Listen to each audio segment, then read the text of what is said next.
Hello, hello, hello! What's up tonight, everyone? Fine Thursday evening to you all. Good to see ya, good to see ya, good to see ya.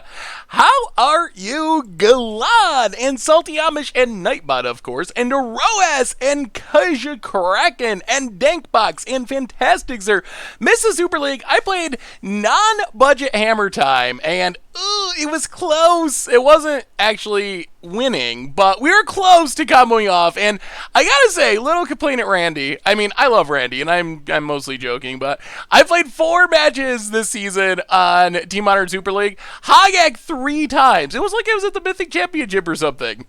And you're only allowed to play 1 deck each, so I got the bad Hogak luck, but is this pre-recorded? It is not, Dankbucks. I am live and reading your tweet. Hello, Dankbus. Dylan Hunter, Thefrumis, Alex, Ronnie Hawk, Jay Zoller, of course. Gimp, how are you? Blood Stasis, closing it on the 1-year resub. Welcome to the Fishbowl. Thank you so much for your subscription.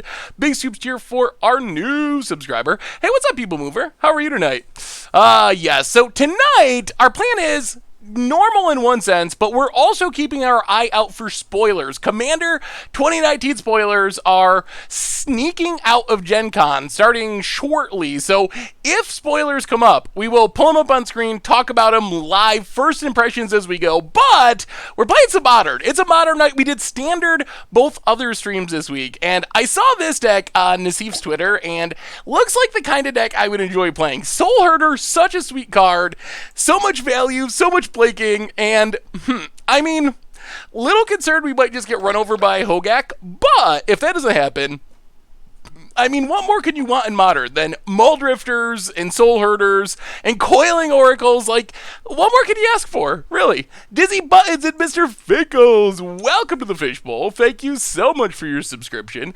Big soups here for our new subscriber. This is Nassif's list. I saw it on his Twitter. I haven't actually seen it in action. I assume he's been playing it on his stream, but I saw it on his Twitter, and as soon as I saw Soulholder and Coiling Oracle, I knew I had to try it. And also Ephemerate, it's got some sweet Modern Horizons cards, so all around it just seems like a sweet deck. Yellow Hat ended up taking out the Time Walks. I'm probably going to keep them because I want to go infinite, and I think it sounds hilarious.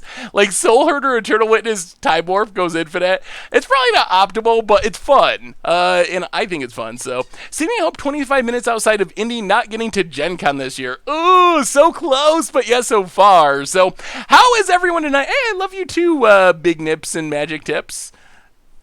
Good to see you. Hey, what's up, Brian? Good to see you as well. Hello, hello, hello. So yeah, we are blinking and blunking and flickering our way through Modern tonight. And whoa, the gift subs have arrived. 10 gift subs from Lewis Steam going out to Jake from State Farm, PD Impotracer, Fo Jenkins, Dustin Rowe, Bean Scrub, Beckon, Bear, wow, all the B names, Bearwise, and Bifrost, and Silverback Dominance, and Davith. So welcome y'all to the Fishbowl. Thank you so much for your subscription.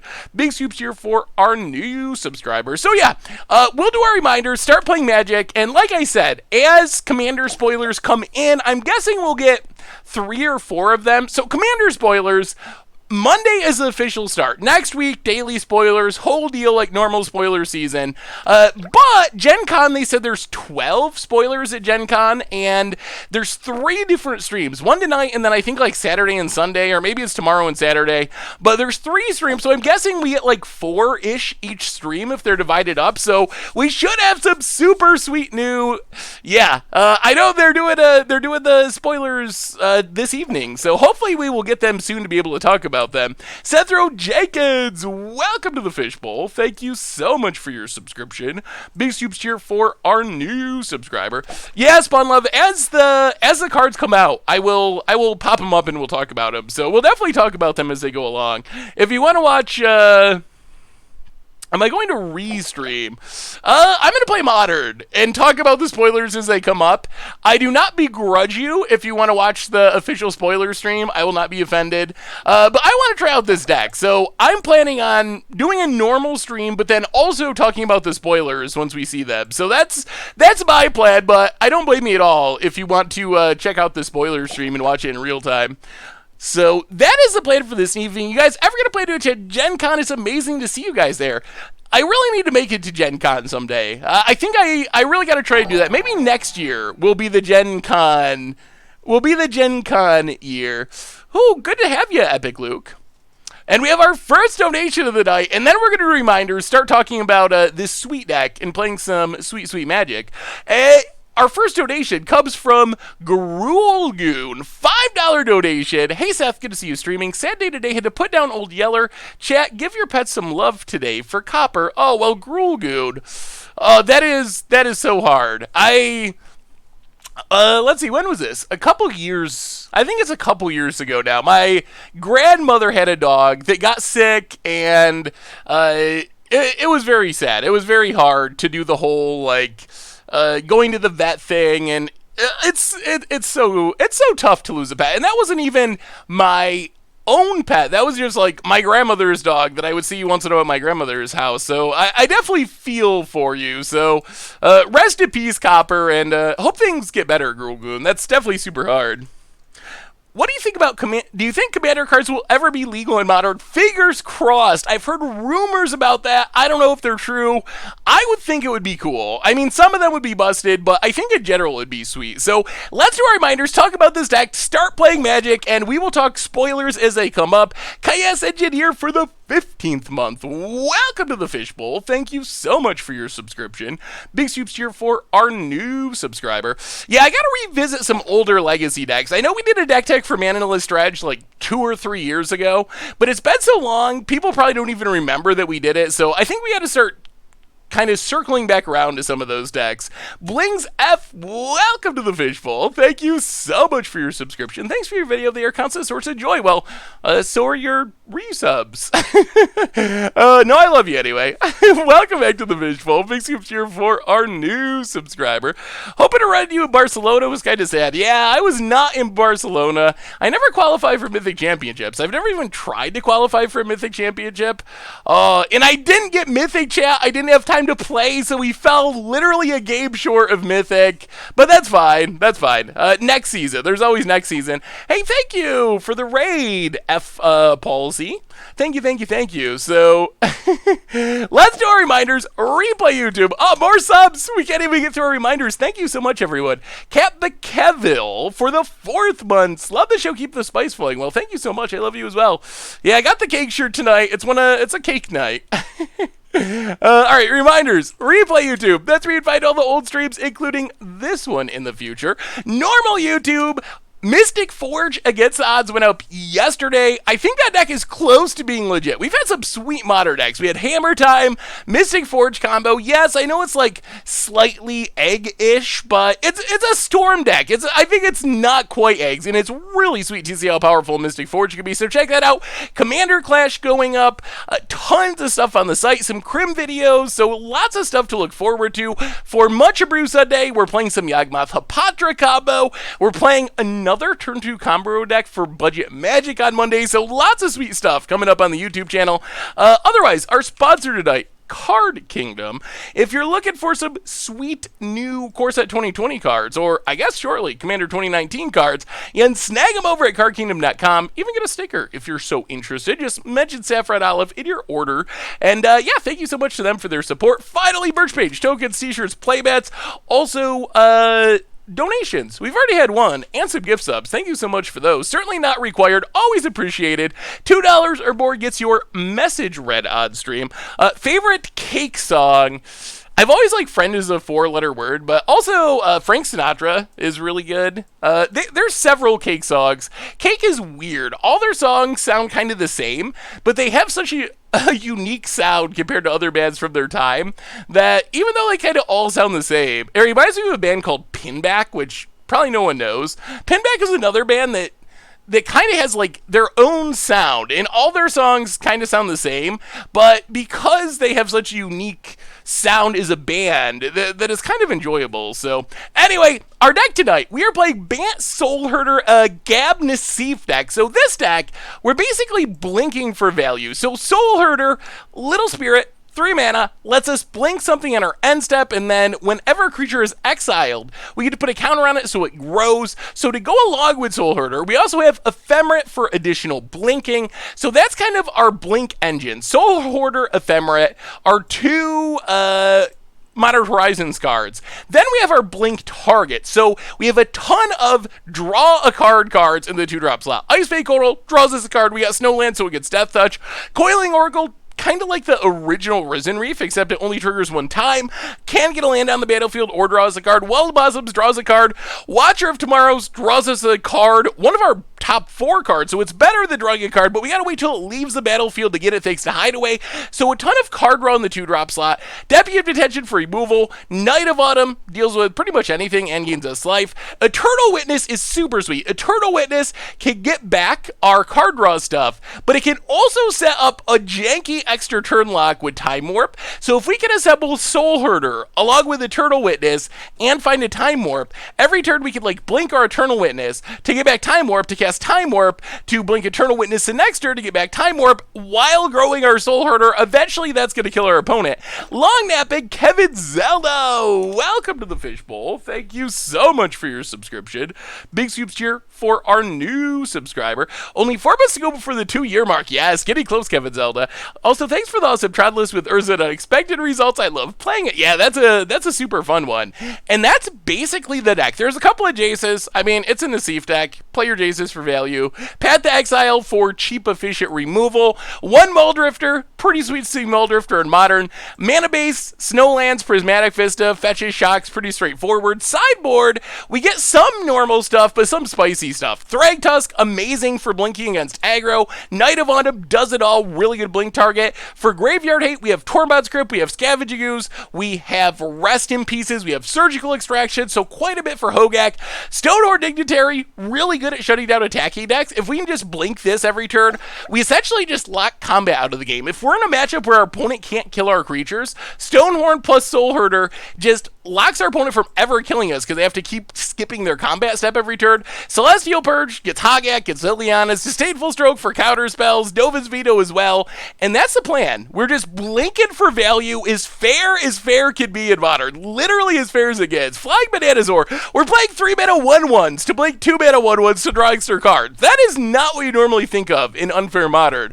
But yeah, it's going to be fun. I'm very excited for this. We have our first spoiler, Flying Bananasaur. Welcome to the Fishbowl. Thank you so much for your subscription. Big soups cheer for our new subscriber, Commander spoiler number 1. As soon as, okay, donation. We got a donation, and then Commander spoiler number 1. Instant reactions. $5 donation from Bant Boss. Hey Seth, I want to see you've been killing it with the videos recently. Ball Lightning Tribal, Hammer Time, and Mystic Forge were all awesome. Thank you so much, Bant Boss. Yeah, I was pretty happy with all those as well. That was super sweet. Thank you. I so much appreciate the donation. The Wraithbringer, welcome back to the Fishbowl for the 4th month. Maiden or Priest? Honestly, I'm not a metal guy. I know I probably look a little metalish, but I've never been a big metal listener, so I guess I pass. I honestly don't know if I could name a Maiden or a Priest song, as embarrassing as that is as a music fan.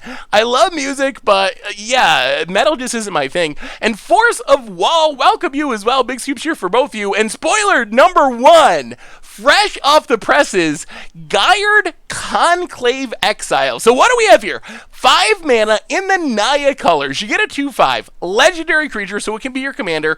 When it enters a battlefield, create a, good god, 4/4 rhino creature with trample. So it's a 2/5 that comes along with a 4/4.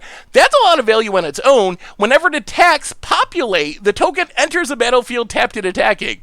Whew. This card is actually pretty pushy and pretty powerful. Just, if you consider a 2/5 with a 4/4, you're getting 6 power, 9 toughness for 5 mana. You can keep casting it from your command zone. The populate token can be really scary since it's tapped and attacking. Plus, just populating is strong in a deck that's built around it.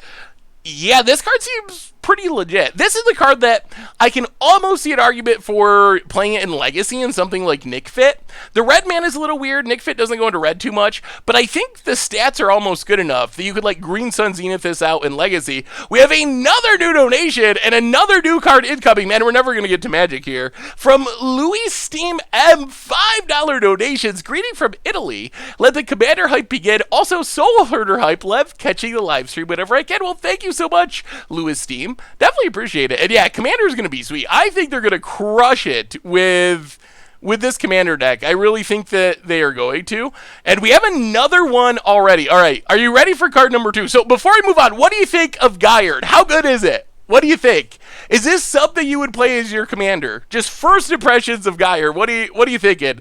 Leo Stew for the 1 year resub. Welcome to the Fishbowl. Thank you so much for your subscription. Big soups here for our new subscriber. Populate Sweet, I agree. Seems like something my foolish coworker would play. All right. Why does the C19 symbol look like C18? I have no idea. But yeah, you're right. That does look familiar. I think maybe like the line across it is different. I don't know. It's close. Well, our next new spoiler, and they're sneaking in, Gaiard's Belligerent. So what do we have here? It is 2 red and X for a sorcery. Deals X damage divided as you choose among any number of target creatures. Whenever a creature dealt damage this way dies this turn, populate. Ooh. That's interesting. So as a damage spell, this isn't that good. It's sorcery, it's 2 red to go with X. We have better damage spells. However, could you imagine like picking off 2 1/1s and populating twice? That's pretty powerful. Like 4 mana, kill a couple of small things, double populate. Or if you have like a ton of mana and can cast this, I don't know, not even infinite mana, but use your mana doublers, get up to like 20 mana, cast this and kill a few creatures and populate a few times, can just be an I win the game card. So, I mean, interesting. Also, red populate is interesting. Mono red populate. You can go for your own tokens just to populate as well. If you play a Lingering Souls that for 6 mana, ping, ping, pig, pig, populate a bunch of rhinos or whatever big tokens you have. Definitely pretty powerful. Alice of Fairhorn for the 14th month. Welcome back to the Fishbowl. Still loving your content and think your beard is better than Kenobi's. Ooh, well, thank you so much, Alice. I agree. Well, we got 2 sweet cards already. Well, let's start playing Magic, and we can talk about the spoilers as we go along. I think it's kind of okay. I can see the upside of it. If you're playing a token deck, red is kind of a weird color for a token card. That's probably the most awkward part of it, is it just doesn't seem like... It's a weird color, but maybe that's an upside. Pennybot, welcome to the Fishbowl. Thank you so much for your subscription. Big soups here for our new subscriber. So populate is basically choose a token that you control, a creature token that you control, and make a copy of it. Basically, copy a creature token that you control. So if you have a, whatever, 4/4 Rhino from the first card we were talking about, then you're able to populate and get another 4/4 Rhino. So that's the main populate plan. Popule plan? Alright, another card? Oh my goodness. We're not even going to get to the stream. We're just talking in spoilers. I mean, they're going to run out soon. Oh boy. Oh boy. We got a vampire. Alright. Anji Falkenrath.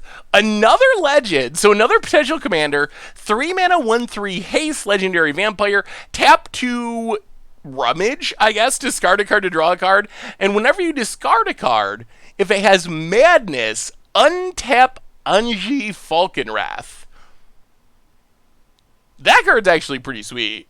Being able, if you play this in a madness deck, and you have your like fiery tempers, call to the netherworlds, this seems like it'd be a really powerful looter. Like, discard madness card, untap it, do it again, churn through your deck. Some weird, like, combo-ish potential. I don't know if you go infinite with it, but it seems like you generate a lot of value, and it's only 3 mana. This is a card that I would want to play in Modern if I could. Icy Doc, welcome to the Fishbowl. Thank you so much for your subscription. Big soups here for our new subscriber. Yeah, we need more Madness Enablers. This is the card I would love to see in Modern. Madness in Modern Modern is like kind of close to working. If it had a payoff or like a support card like this for the payoffs, it would definitely help a lot. I would love to see these cards in Modern. Haste is nice too, so at least you get to rummage right away. Well, so far 3 cards in Commander 2019, looking pretty sweet. Yeah, that's a super cool card. Can we keep the... I think we just mulligan. We got London mulligans. We got no... Alright, Snow Covered Forest to the bottom. Sure. We didn't have any white mana in that first hand. Well, let's see what our opponent's doing. This hand's got some value. Not much else, but Coiling Oracle, Soulherder, like... Get the value, get the value. Yes, it's time to play. Miss the populate deck cards. What is it? Ooh. More lands. All right. Misty Rainforest. Goo. We've had a couple of populate cards so far. Greed Mage, MTG. A populate legend. And then a red burn spell that populates when it kills stuff. Opponent gets a Steam Vents. Ooh, got a new deck, Tracy. Blast Zone, Chalice on one. Well, we don't care too much. What is our... Oh. Is this like a Whir Prison style deck? Well, we can get around Chalice on one, alright. Let's take a...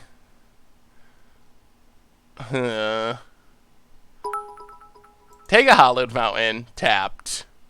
Thank you for the cheer, by the way. Yeah, Soulherder is a sweet card. Ooh, Icefang Kotal. Well, let's just... Coiling Oracle. If we hit a land, that's sweet. If we don't hit a land, we survive. Muldrifter. Modern All-Star Muldrifter. Hey, thank you so much, Icy Doc. Opponent, Mishra's Bobble. This is a unique Urza deck, I assume. Maybe it's just Whir Prison. I guess it could just be Whir Prison. Soulherder, best art in Modern. It definitely has sweet art. Seb McKinnon, just like every card Seb does almost, is just awesome. Whoa, Flashback Commander? How many new cards are we getting today? They just keep coming. All right, another Bottled Colsters. Opponent's going to also start drawing cards. Okay, we would like to kill that at some point.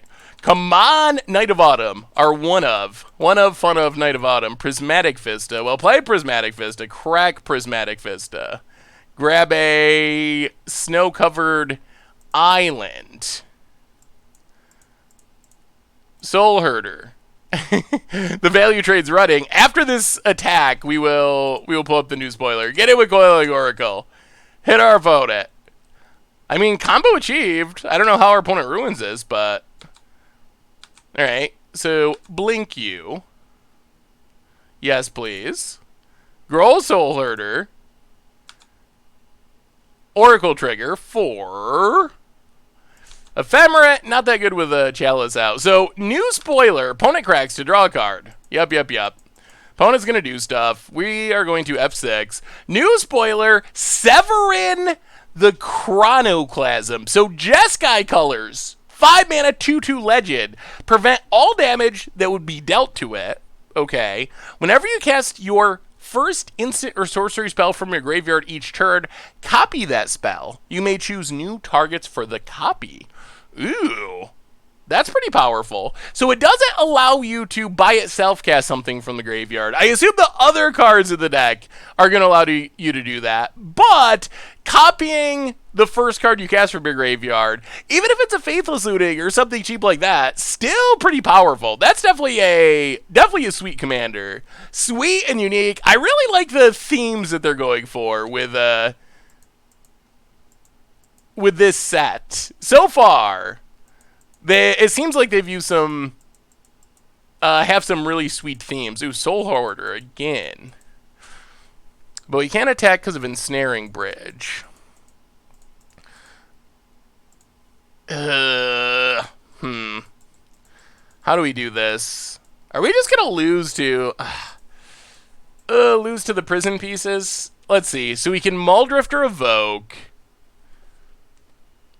Yeah, we haven't seen Mork Commander yet. Please unpin Internet Explorer. Yeah, it's just by default, Puppet of Chaos. My computer likes to push Internet Explorer for some reason, even though I never use it and kind of hate it. Let's see. So second Soulherder doesn't do as much. Let's Codal. Draw a card. Jace is a way we can win.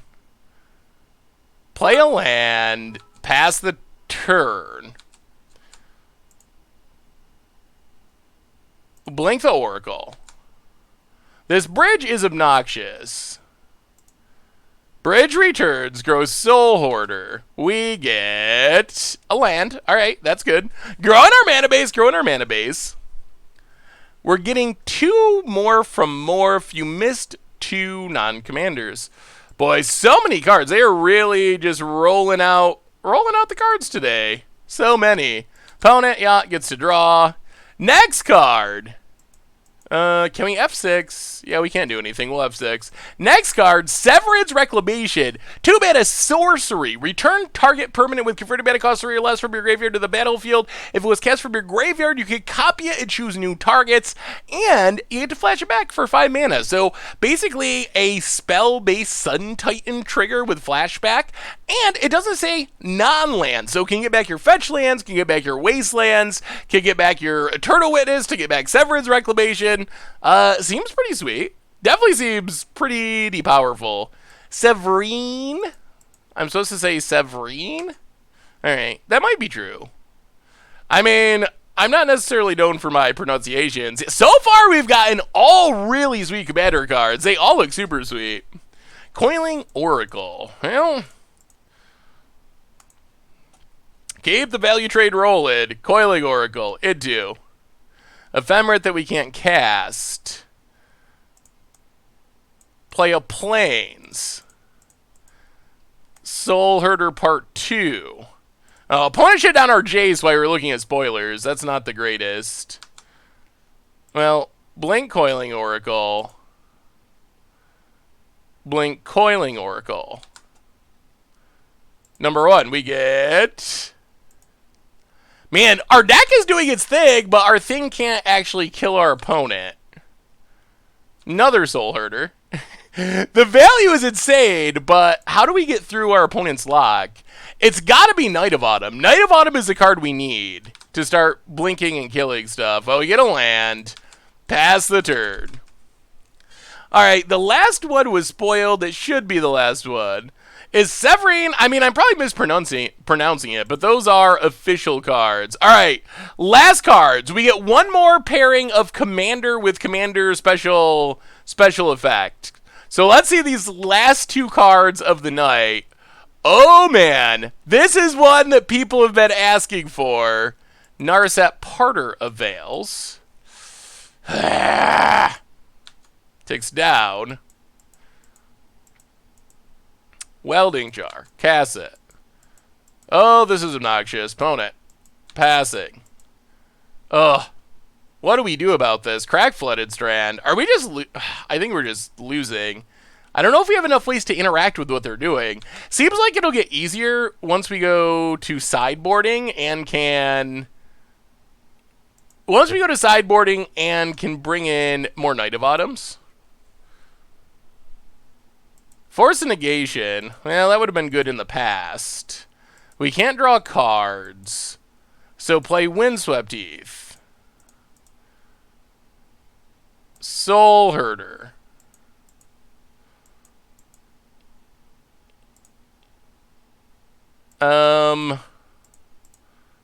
Jace the Mind Sculptor. Pass the turn. Yeah, actually, do we crack this? Yeah, let's crack this. We gotta find that Knight of Autumn, but we gotta find it quick. Get a Temple Guard. 2 lands left in our deck. Blink, Coiling Oracle. Blink, Coiling Oracle. Blink. Yeah. I mean, I guess Ice Fang, it doesn't do anything, but sure. Blink it, grow our stuff. Always yield. I mean, our deck is going off. Also, you can find all the spoilers at mtgpreviews.com is where you can find them on Goldfish if you are interested. All right, so Blink, Coiling Oracle. Coiling Oracle at least doesn't actually draw, so it doesn't get fizzled by Narset. Force Negation. Blink.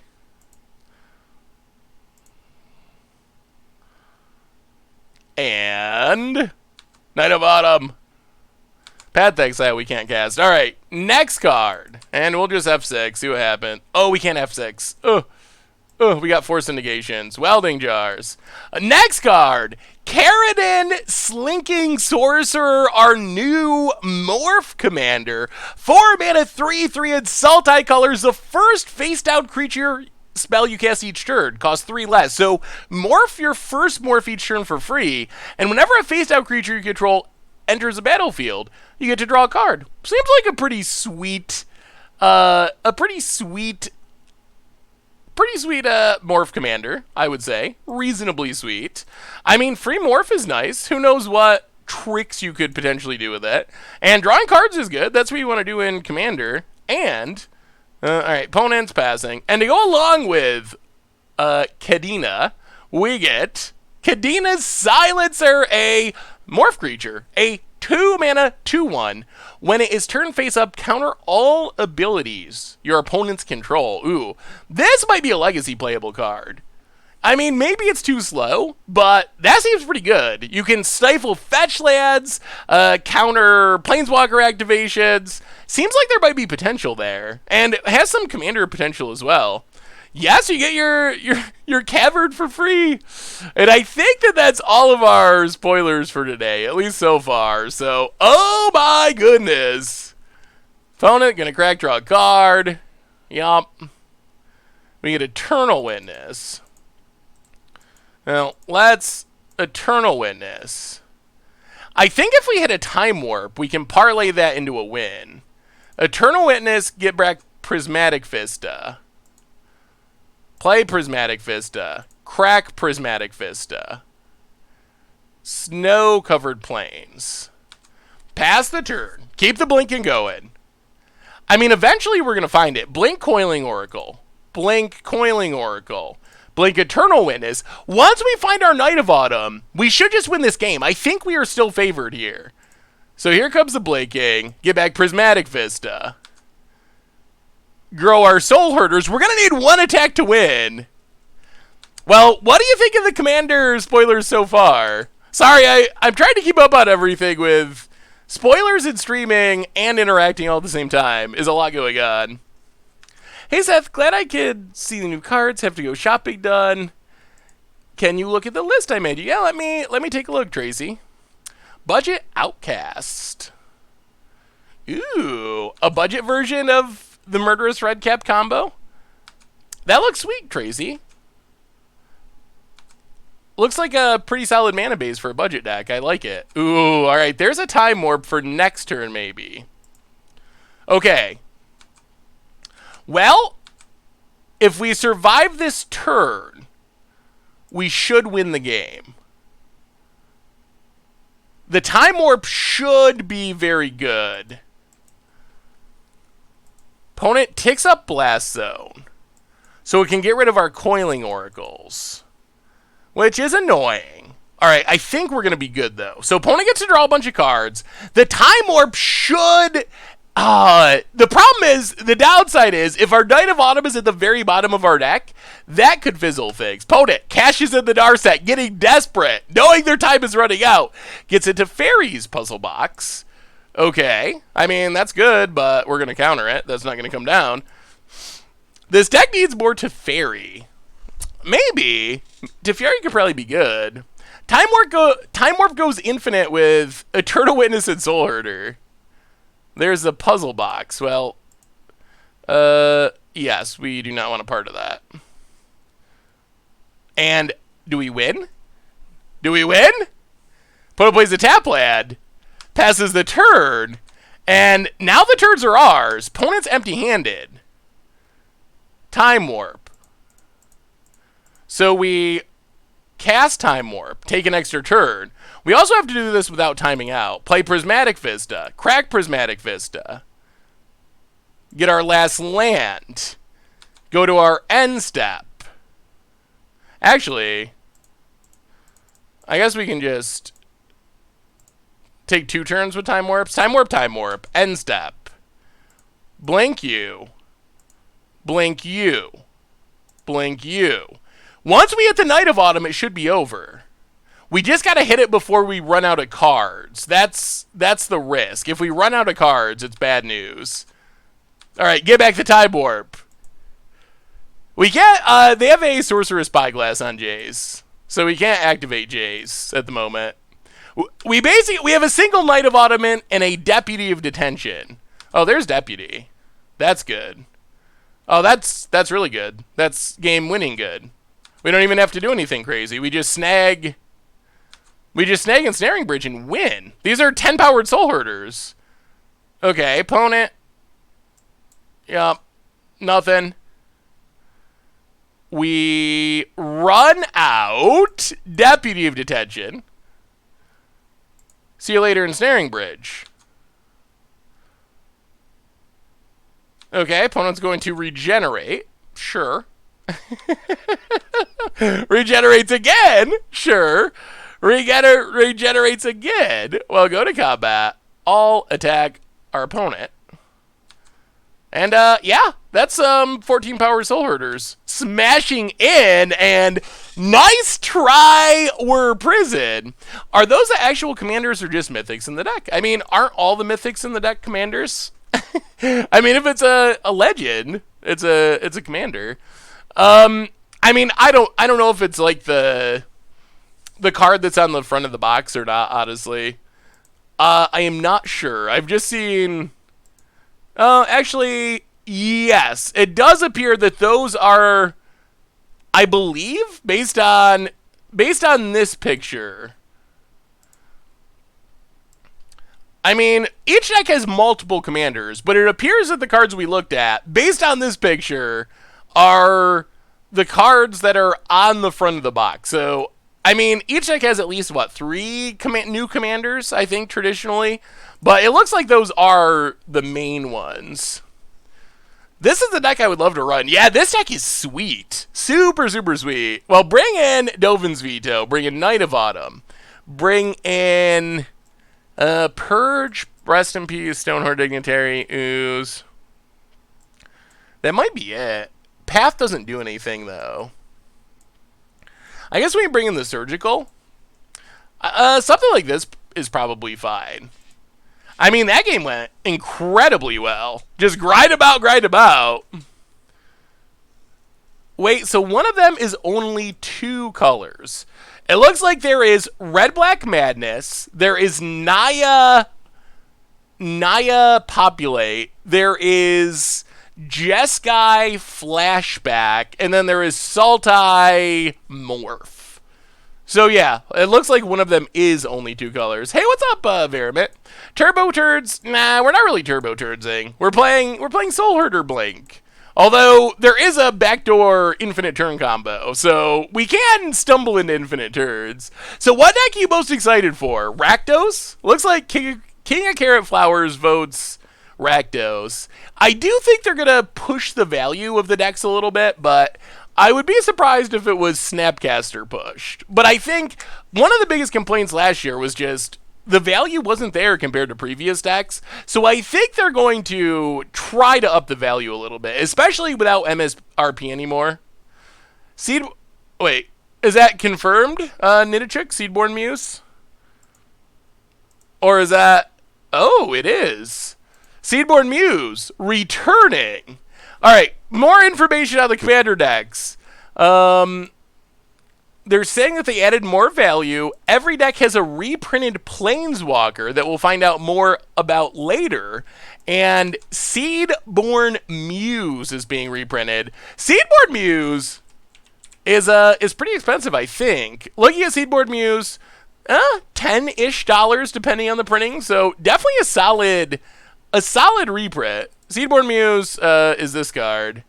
Untap all permanents you control during each other player's untap step. It is It is basically a staple of Commander. Seems sweet. Uh-oh. Where'd our game go? Alright. Opponent's going to hate us because we're looking at spoilers instead of playing. Alright, opponent passes. Draws a card. We will play Breeding Pool. Tap. This hand is good. We got a counter spell. We have some value stuff. It looks pretty sweet. Tibalt in the flashback deck. Oh, that would be the most the most Wizards thing to do. It kind of fits though. What Planeswalkers would you like to see in those decks? Spellskite. I don't think we actually care about Spellskite. Wow, they Simian Spear Guided out? That feels desperate. Alright, opponent passes. I'll play an island. Coiling Oracle. Land, please. Alright, more Coiling Oracles. Pass the turn. Now we get to start Blaken. Blaken and Blaken. Opponent. And I think we're going to take down this prison deck. C19 is boring. Really? I think the cards look sweet. I'm excited for it. Chalice on 1.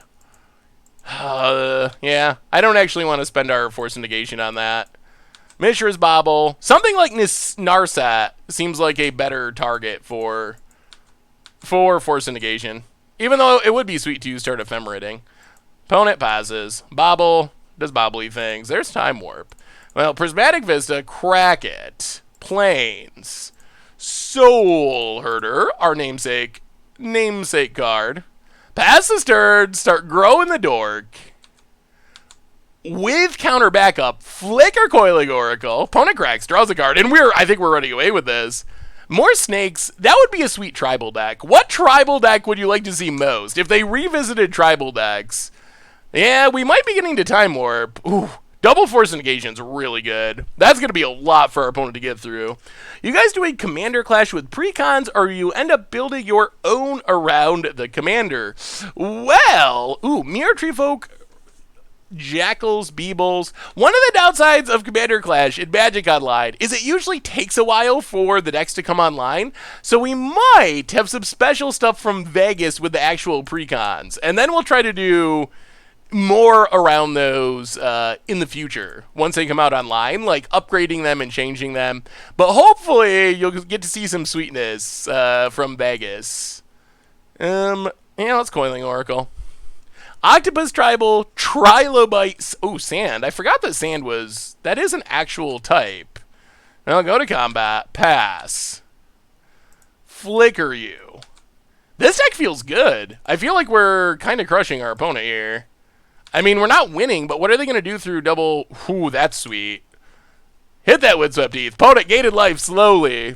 iTribal. iTribal could also be cool. We need more Zuberas. I definitely agree with that. Opponent Ghost Quarter. And passing. I'll crack this. Take a Hollowed Fountain. Untapped. Crack this. Take a Temple Garden. Untapped. Ice Fang Kotal. Draw a card. Ooh.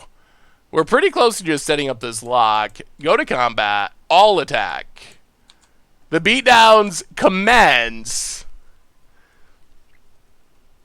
We're in Risen Reef? I'm confused very bit. Coiling Oracle is kind of like Risen Reef. Opponent does some blocking. Goes to 21.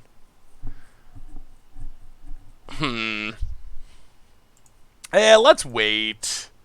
Let's run out Eternal Witness. Get back Windswept Heath.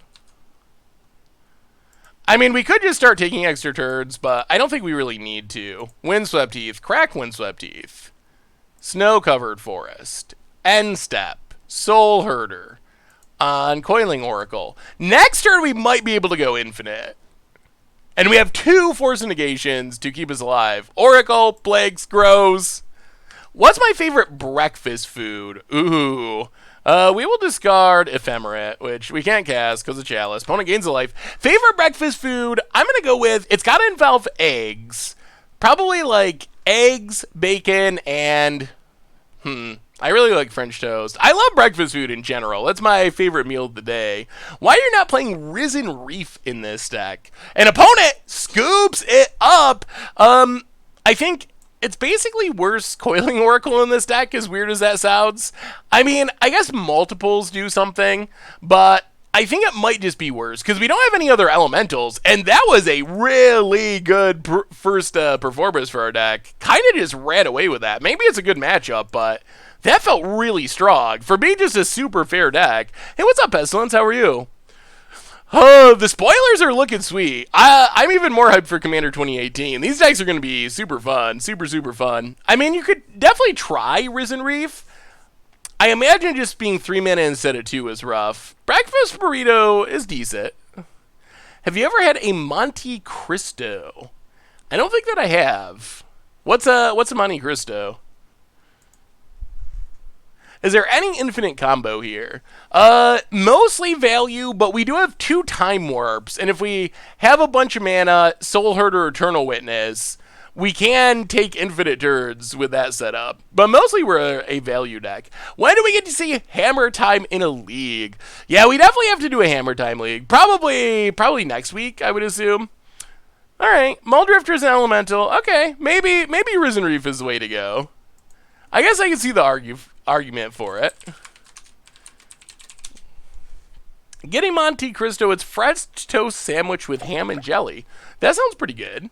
Marsham, welcome to the Fishbowl. Thank you so much for your subscription. Big soup cheer for our new subscriber. Ugh. Alright. Be a matchup where Path is good, I say. We'll put in, I mean, actually, yeah, that's fine. We'll put an ephemerate to the bottom. How did I get into Magic? I had a roommate that had used to play Magic, ended up getting all of his Magic cards from his mom's house, started playing Magic, and eventually, ooh, Path to Exile should be good, unless they find Chalice. Yeah, there's Soulherder. Windswept Heath, go. And started playing Magic, and eventually I joined the group and got into it. Yeah, this deck seems super fun so far. Mutavault for our opponent. Well, crack Windswept Heath. Get a breeding. Actually, let's take Temple Garden. Temple Garden tapped. Come on, 2-drop that draws us a card. That works. Coiling Oracle. So Snow-Covered Island. Coiling Oracle. Trigger. More Coiling Oracles. Well, pass the turn. Reef is nowhere as good as turn 2 Oracle, turn 3 Herder. If you played Reef, you'd have to decide which to play on turn 3. Yeah, I think the curve is a big consideration. And the upside is just pretty minimal compared to, in this deck in specific, compared to some of the other options. Opponent, Thought Not Seer. It's a Thought Not Seer. Yup. They might have to take our Soulherder. But if they take our Soulherder, then we still have double path, which is pretty solid. Take Soulherder, sure. Opponent passing. Play Coiling Oracle. Trigger. Another Soulherder. Windswept Heath, pass the turn. And I think we're where we want to be, pretty much. Opponent's only got 3 cards in hand. We just got to make sure we don't get janked out by Karn getting Mycosynth Lattice. Do I own any MTG paintings? Ugh, those are so expensive. I think MTG paintings, bit outside of my price range. It would be cool just to have one like in the background of videos, but yeah. Little bit expensive these days. What's the most fun deck to build on Arena right now? Elementals. I mean, Elementals is a really fun deck, especially a Yarok build. I would probably go with some sort of Yarok Elemental build. Well, grab a Plains. Blink Coiling Oracle. Keep the value trainer running. Blink it. Ooh, Watcher of Tomorrows. Okay. Sure. Oh, we're going to blink so much. Oh, this deck seems sweet. Most fun, I think, personally, Mono Blue. Oh, I think we have different definitions of fun, the real Magic Geek. Mono Blue is not a deck that especially strikes me as fun. It's a lot of things, but fun Fun isn't at the top of the list. Coiling Oracle. Flood of Tears is a cool deck. I just love Yarok and the Panharmonicon aspect. Ooh, Ice Fang Code will say. Well, let's Soulherder. Hallowed Fountain. Pass the turn. Blink a Coiling Oracle. Grow Soulherder. And a land. Alright. Well, we're stabilizing. Could have gotten in for a free point of damage. Yeah, I don't know if it's worth attacking there or not. Opponent. Ugh. Another Reality Smasher. Opponent's going to town with these Smashers. Huh. Okay. Well, we got to make sure we don't just die to Reality Smashers. Opponent gets in. Everything.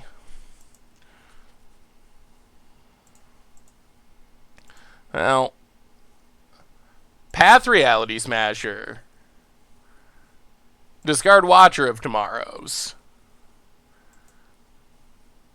Ugh. Do you expect the price of force of how do you expect the price of Force of Negation to resolve? This grows our Soulherder. And then I think we just chomp. I think that Force of Negation is going to stay high. As he's playing Legacy, as he's playing Modern, so I expect it to remain a pretty expensive card. Another Codal. Well, run out of Codal. Draw a card.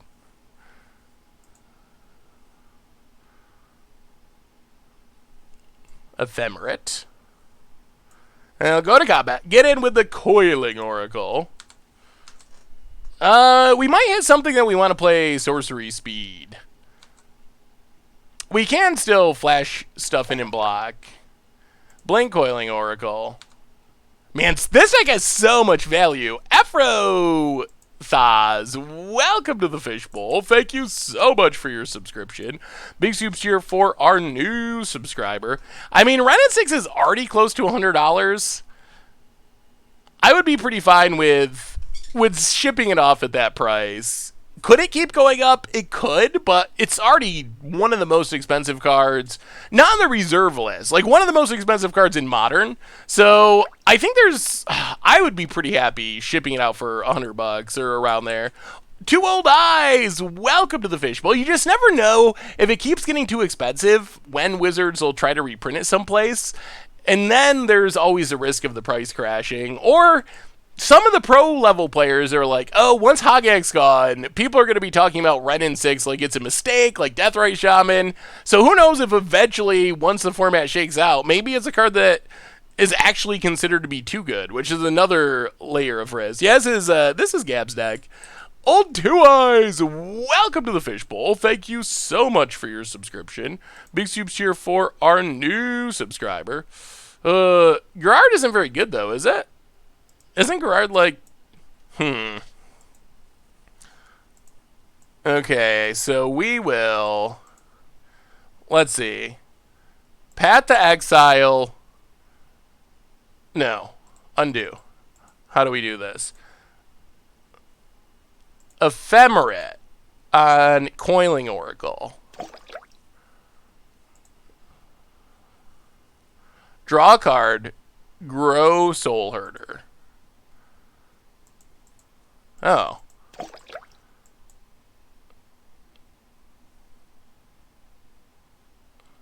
we even care about that? Maybe we don't. Path to Exile Reality Smasher.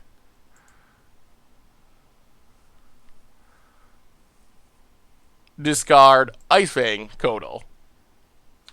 And I think we might be running away with this one, too.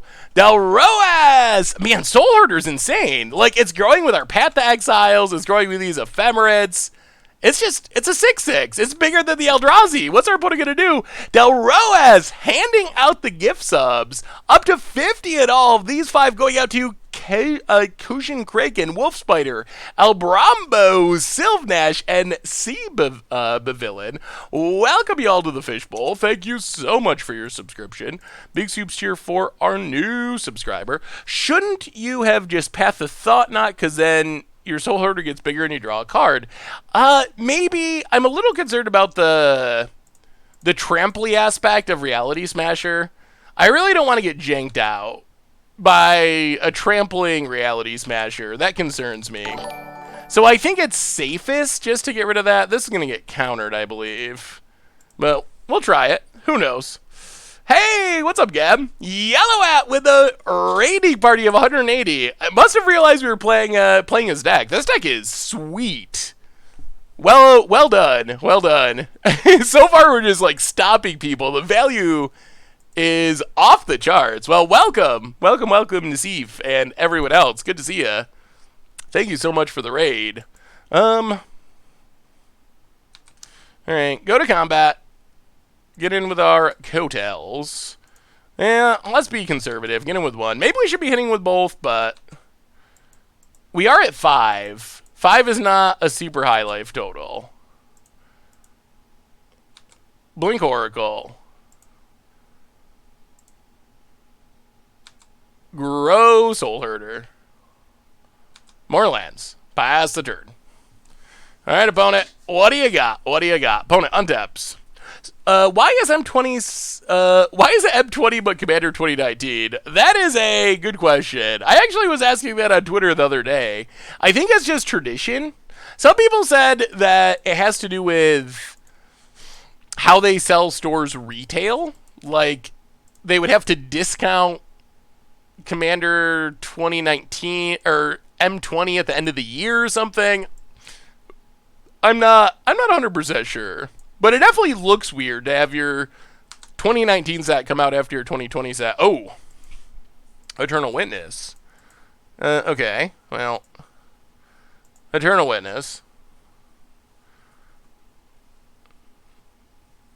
Get back. Yeah, let's take Watcher of Tomorrow.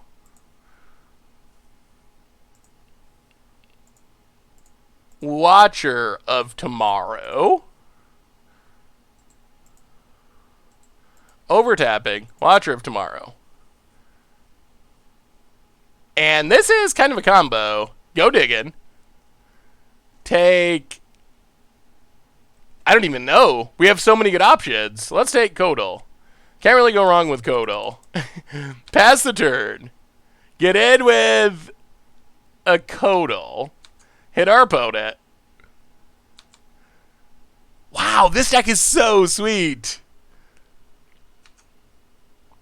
We can't cast 1-mana stuff because of Chalice of the Void. Until we find a Knight of Autumn, at least. Yeah, it has been that way for a long time. So that definitely could also be part of it. That's just how it's been. So get our Codal. Go digging again. Once we find our Time Warp, we just win. Unless our opponent has interaction we don't know about. Alright, opponent. Let's see it. What do you got? And we have Counterspell back up. We're pretty good shape here. Why not attack with both Codal, then blink 1 on end step? I think that blinking Watcher of Tomorrow's... We want to just hit our extra turn spell.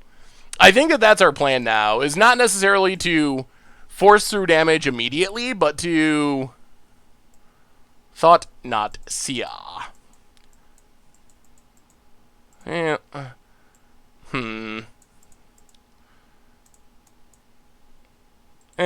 Okay. We're just going to let that go. I kind of want to leave up our Force of Negations just in case. I think we got to block with this Soulherder if our opponent attacks and we don't want to lose it. Wouldn't the Codal draw when it comes back into play?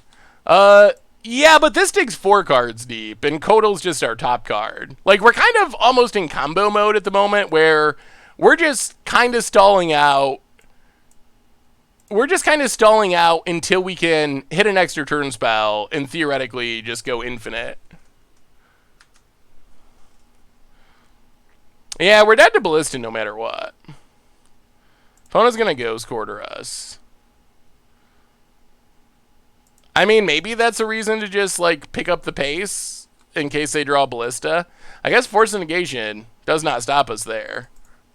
Jace helps. Play Jace.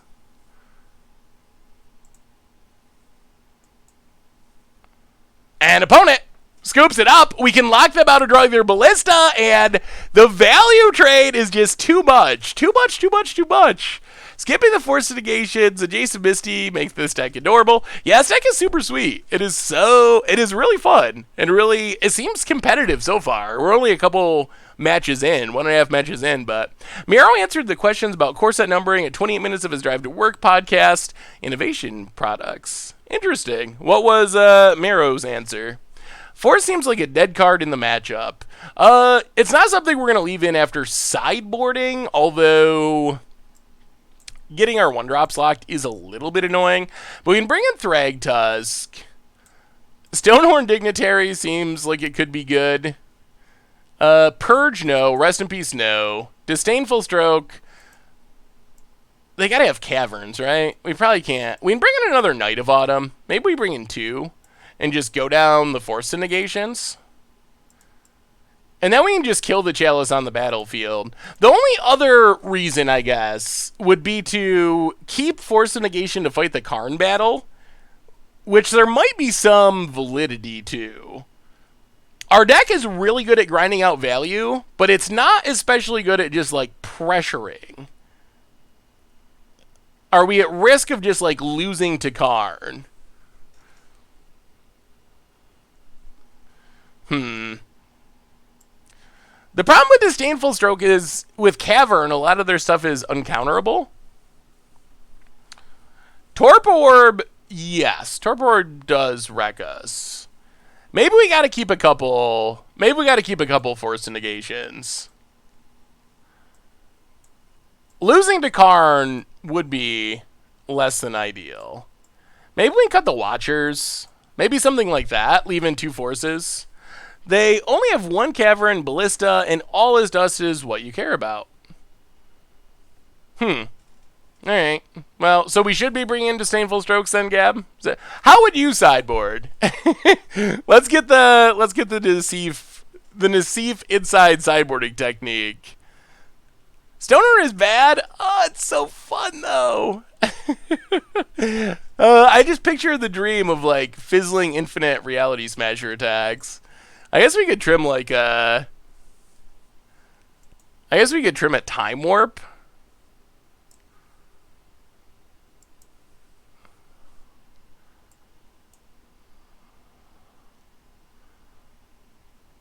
Alright.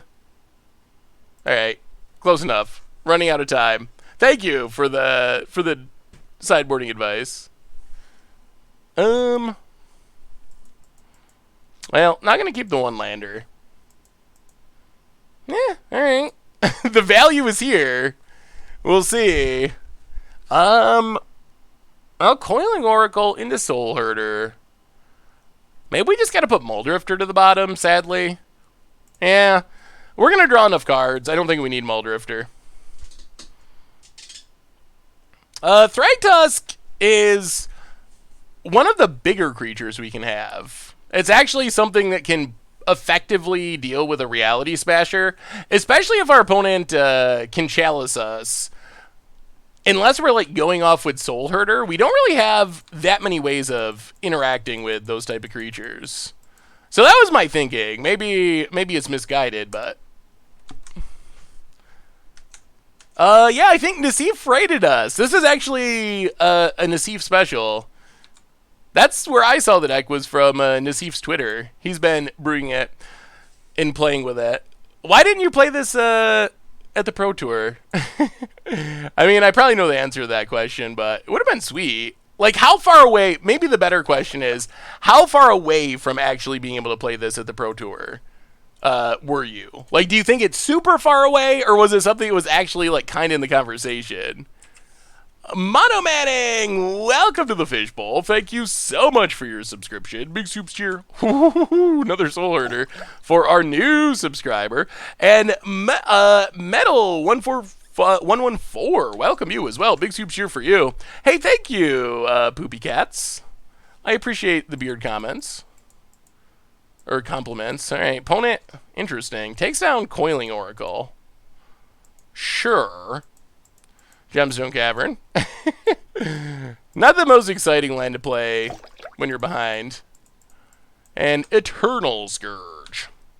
Yeah, opponent passes. Archimedeus X, welcome to the Fishbowl. Thank you so much for your subscription. Big soups here for our new subscriber. Well, Prismatic Vista, Cracket, Land, Night of Autumn, and yeah, I mean, I guess we just gain 4. We're gonna reset it anyway, so might as well just start gaining life. I still am a little worried about Karn coming down. Ooh, the gift subs keep coming. So many gift subs tonight. Thank you so much, everyone. MDL with 5 gift subs going to Twitchy Ape. No nice guy. If I guess, if 00 lulls the evil and bomb. Welcome y'all. Well, I guess that's a reason to not do that. Welcome y'all to the Fishbowl. Thank you so much for your subscriptions and for MDL with the gift subs. And okay, Mr. Panda, welcome you as well. Big soups here for our re-subscriber. So many subs tonight. Thank you so much, everyone. Thank you, thank you, thank you. All right, so opponent killing our stuff. Well, thankfully we have infinite Nights of Autumn, apparently. Night of Autumn. All right, let's put counters on it so we don't get warping whaled, apparently, which is, I guess, a thing that we have to worry about. Pass the turn. Opponent. Is this Dismember? Opponent really wants to deal with these Knights of Autumn. We need a card drawing 2-drop. That's mostly what we're missing here. Opponent gets it. Hits us. Yup. Card drawing 2-drop into Soulherder is pretty good. Opponent, what do you got? Serum Powder. Getting the ramp on. Passes. Well, in that case, we'll Night of Autumn. Blow up Serum Powder. Don't want our opponent ramping into their big stuff. Pass the turn. Tautos! Up to 965 gift subs. Hand them out to Shump and Pestilence. Good to see you, Tautos. Welcome to the Fishbowl. Thank you so much for your oh my god. So much for your subscriptions. Big soups here for our new subscribers. Boda gets in. Man, this was a removal heavy Eldrazi hand. 2-drop that draws us cards. Well, alright. Worst time walk ever, but sure. He gives us another spin and a 2-drop that draws us cards. Well, play a land. Soulherder. Soulherder. This is actually kind of awkward. Yes.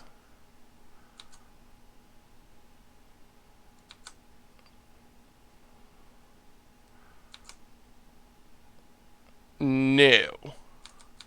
We need any blink creature. That's all we need. Favorite shard or wedge?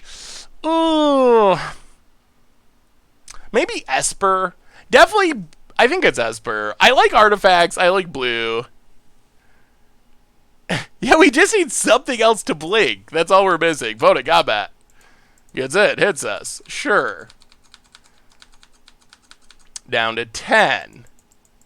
Passes.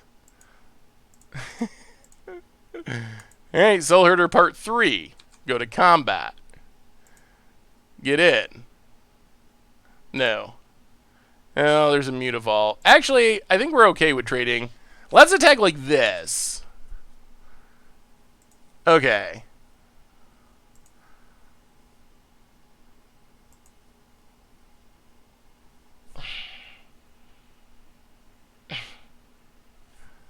Alright, let's think about this. So that's that Soulherder. This Soulherder blinks this Soulherder.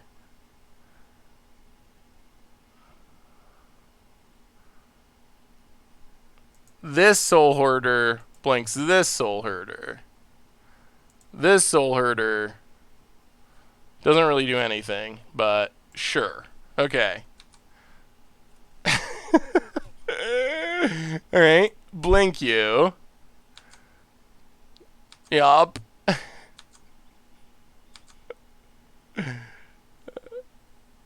Yes, Blinky. No. Oh. I don't even know. No. I think I did that wrong. This is so... So not ideal with only soul herders. Alright, opponent, what do you got? We are growing them, not easily, but we're doing it. Opponent gets in, hits us. We'll take it down to 7. Literally any other creature in our deck. Anyone. Magic gods, you can do it.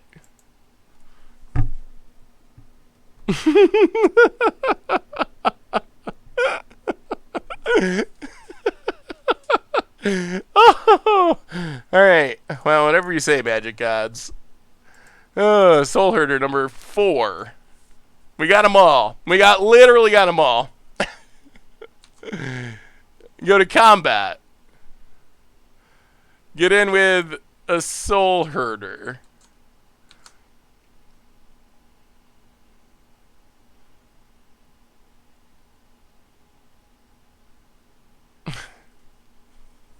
Opponent takes it. So how do we do this somewhat efficiently? So we want to blink these two and leave these two. So let's see if we can do this properly. This one blinks this one. This one blinks this one. These two don't do anything, really. Alright, so blink 2. Yes, you blink. Oh my goodness. Grow 4 soul herders. Well, some soul herders. I think I missed a sub too. Murph a Gator. Welcome to the Fishbowl. Thank you so much for your subscription. Big soups here for our new subscriber. Alright.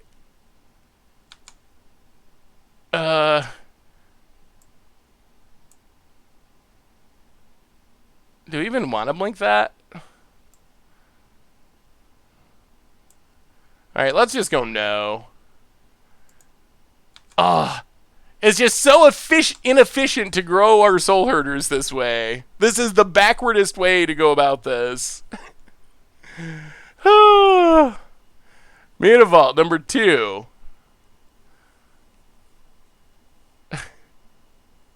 Fires up Mutavault. That's the wrong one. I don't think it matters, but opponent goes to combat. No attacks. Combat. We can't draw a soul herder at least. Oh, finally. Coiling Oracle. Oh, thank goodness. Something to go with these infinite soul herders. We get a land. I'll crack the land down to 6. Get a snow-covered island. Go to combat. Attack. Opponent takes it to 8.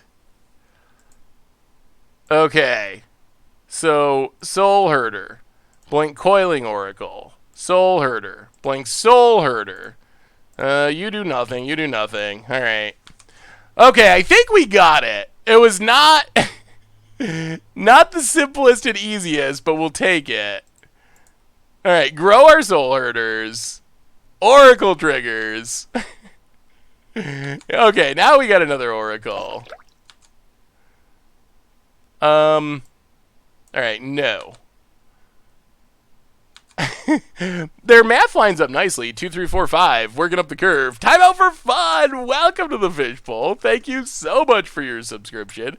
Big soups here for our new subscriber.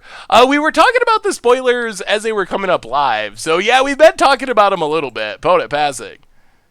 Is our opponent dead here? We get to Ephemerate Coiling Oracle.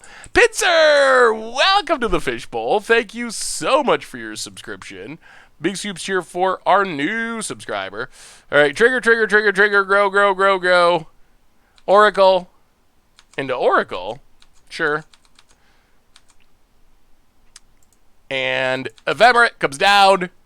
Oracle, number 2 with the Blake Egg. Man, this deck feels really good when we have non-soul herders to go with our soul herders.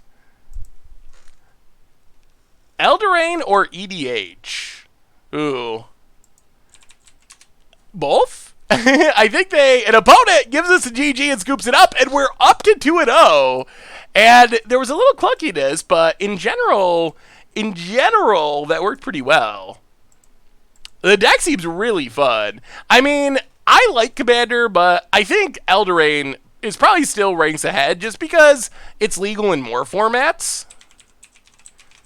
So that's the upside. But Commander 2019 looks sweet too. Here are the spoilers. They are on MTGPreviews.com. Since some of you are coming in late, here's what we got today. Seedborn Muse, solid reprint, like $10. We got our Morph headlining Commander in Cadmia, Slinking Sorcerer. 1 free Morph a turn, draw a card when a face-down creature comes into play. Pretty sweet card. Maybe some combo potential with like Manifest, putting a bunch of face-down stuff into play. Kadina's Silencer, pretty efficient, countering all abilities when it is turned face up, which seems powerful. It's pretty cheap.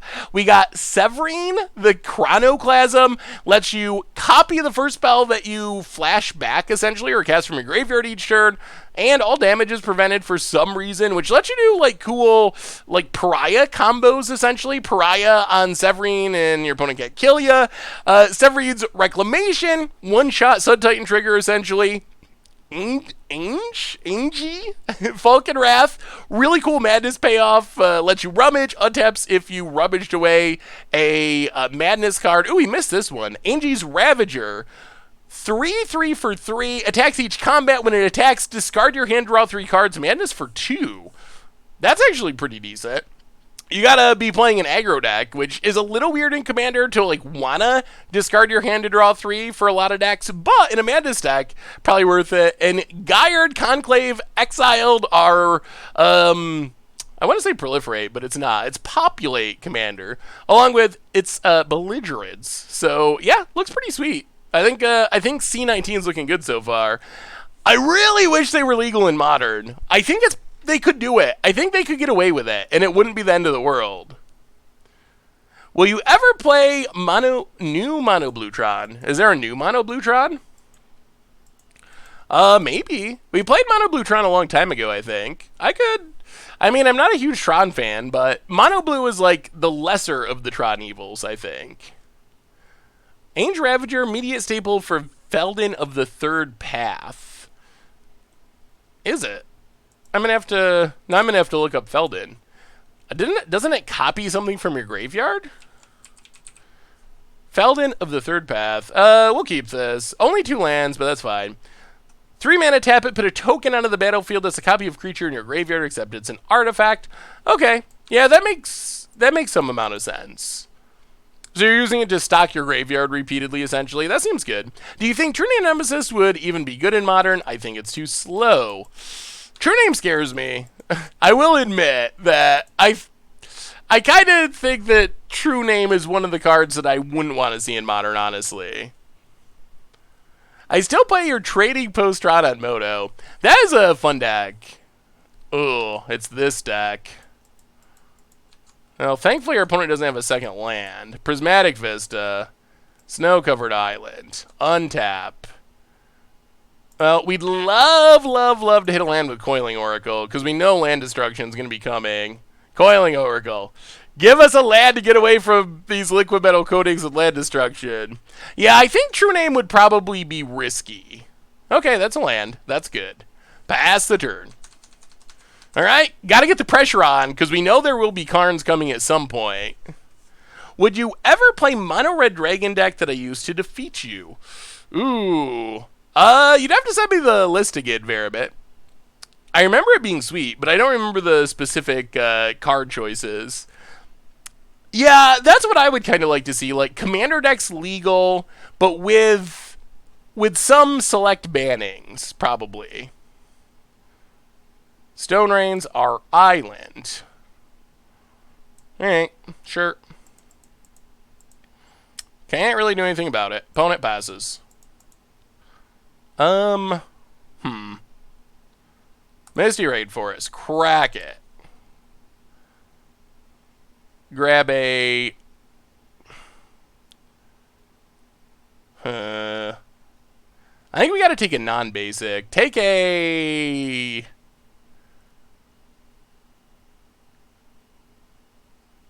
Take a breeding pool. Untapped. Soulherder.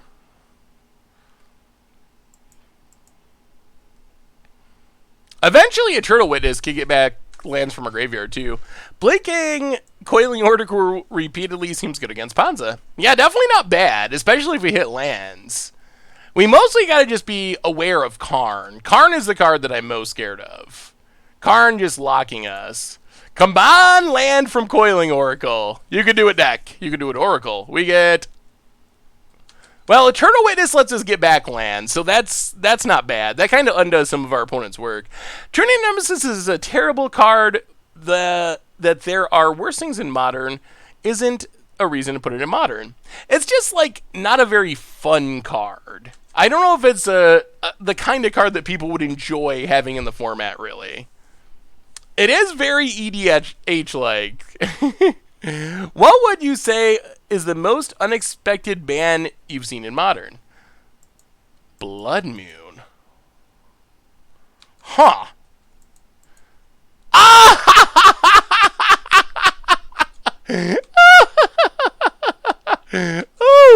Whoa! I'm surprised our opponent's not shame scooping. Whoa! Okay. Go to combat. Attack. Yeah. Opponent kind of got themselves there. Prismatic Fist. We might have to path a creature if we don't hit a... We need an island. So we might have to path our Coiling Oracle if we don't hit an island. Force Negation's kind of nice. Pass the turn. I cannot believe our opponent did that. Alright. How's life without green mana, opponent? Opponent's passing. Well, path Coiling Oracle. Grab an island. Snow-covered style. Grow Soulherder. Muldrifter. Oh, the value! In Modern, Muldrifter with Soulherder, draw some cards, play Snow-Covered Plains, go to combat, attack, and we're running away. We're just running away with the game. We're running away with it. Yeah, we need an opponent's punt command. That was a pretty big punt for our opponent. Path the Forest, witness your island back. Yeah, we could do that as well. Maybe that might be better. But think of all the cards we get to draw. Ooh, another path. Well, discard Codal and Wall of Blossoms. All right, opponent. What do you say? Well, opponent hit a land, but they're just about dead. I think they actually are. They are dead if we path our own thing. Yeah, we've been talking about the spoilers, Mega Salk. Definitely looks like some sweet cards. What deck are you most hyped for? Ooh, Chandra. Can't kill Soulherder, though. Well, path it. And I think this should be game. Snow-covered Island. Grow the Soulherder. Untap. Go to combat. Hit our opponent. Play Time Warp. And that should do it. Yeah, Liquid Metal Coating is showing up in some pods and decks now that Karn is a thing. It's kind of a combo with Karn to just blow up lands repeatedly.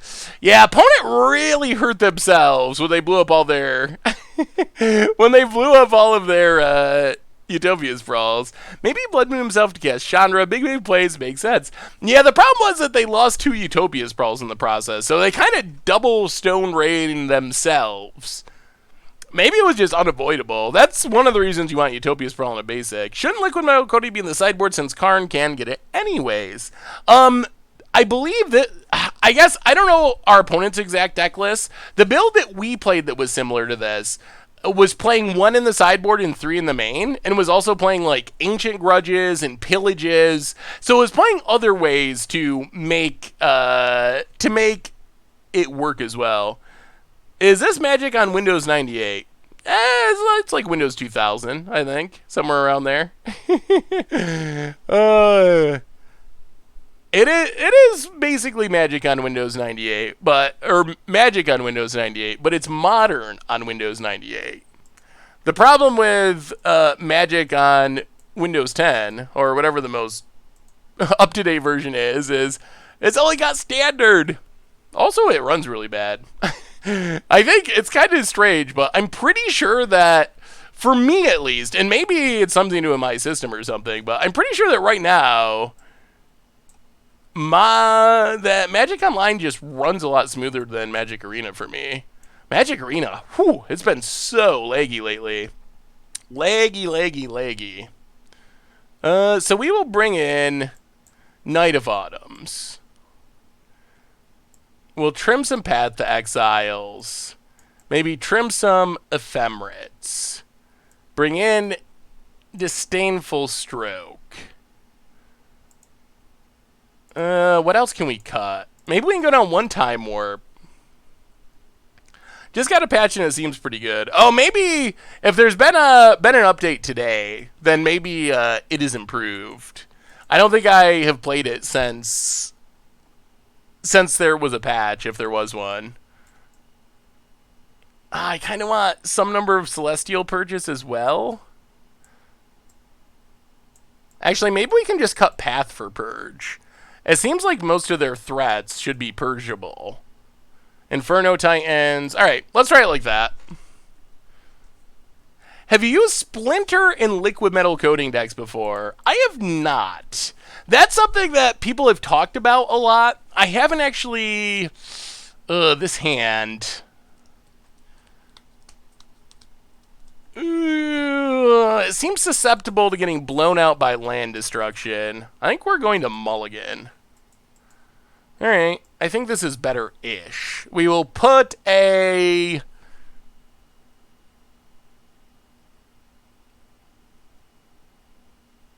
Put Eternal Witness to the bottom. And see what our opponent can do.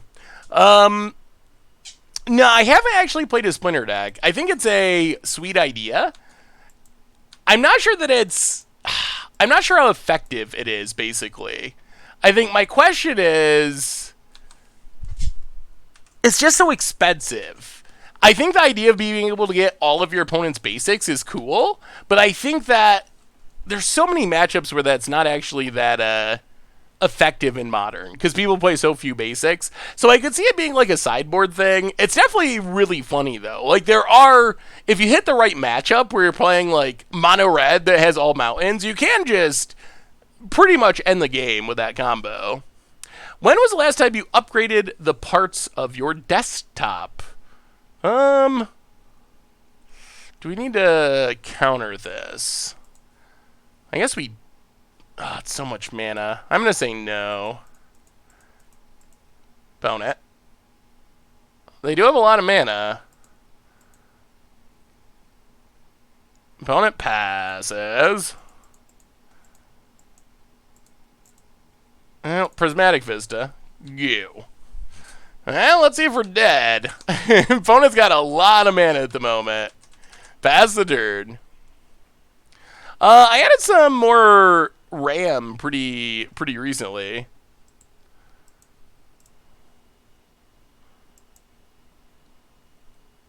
Opponent. Tireless Tracker. Ugh.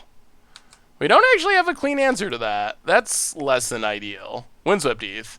So opponent's going to get to start drawing cards. I don't really like this. Hey, what's up, Tracy? Glad to have you back. Oh, did you see the thing today about Ninja leaving Twitch? That's kind of mind-blowing. Ninja's like the biggest, not Magic, but biggest streamer in the world, and leaving Twitch is kind of crazy. Well, crack this. Grab an island. Crack this. Grab a forest. Codal. Draw a card. Opponent cracks. Gotta get that glue. Is Mixer even a thing? Yeah, he's moving. He left Twitch to go to Mixer. Like, I've never even really heard of Mixer. Like, I've heard of it, but I don't know anyone who, like, streams on Mixer or anything. Ugh, another land. Well, untap. Another land.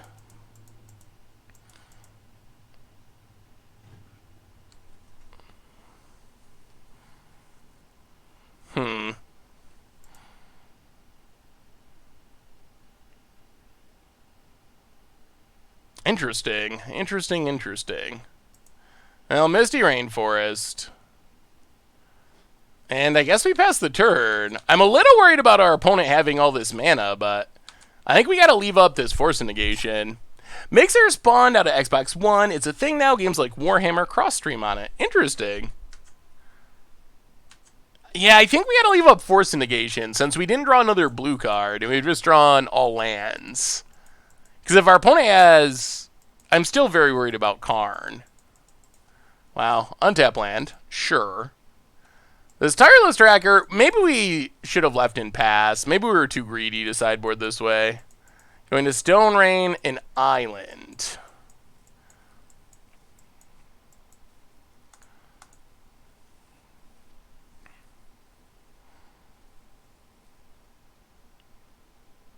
I'll crack it. Force Negation.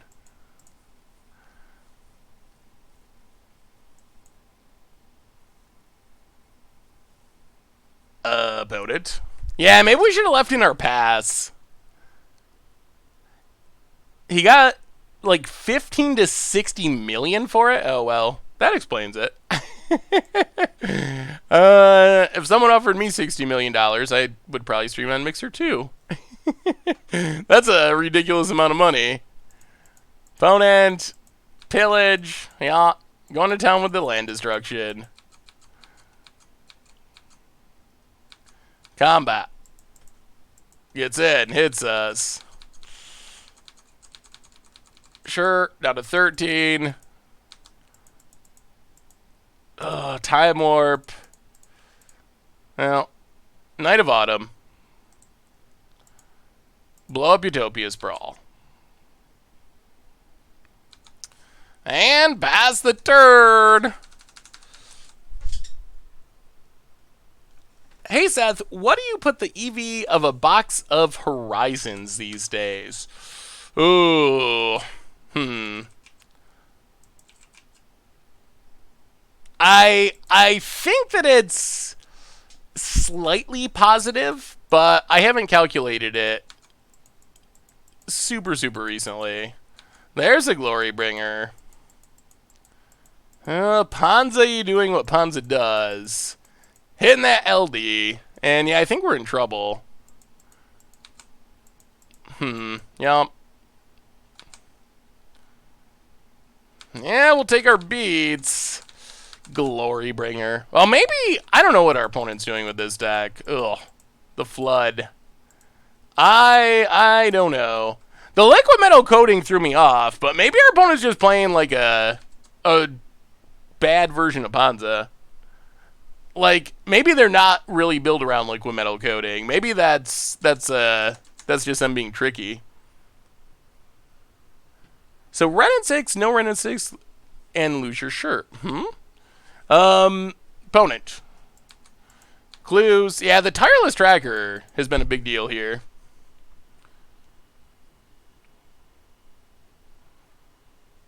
Well, I mean, we haven't seen much to suggest that the decks build around Liquid Metal Coating, but it's playing it not as a tutor target for Karn. It's apparently playing it main deck. That's the part that's somewhat confusing. Opponent getting in. Well, we will chump. Yeah, I think we got to go back to sideboarding differently.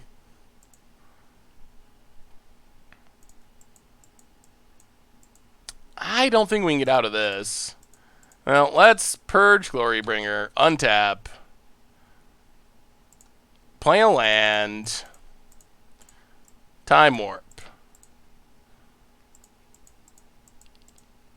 extra turn.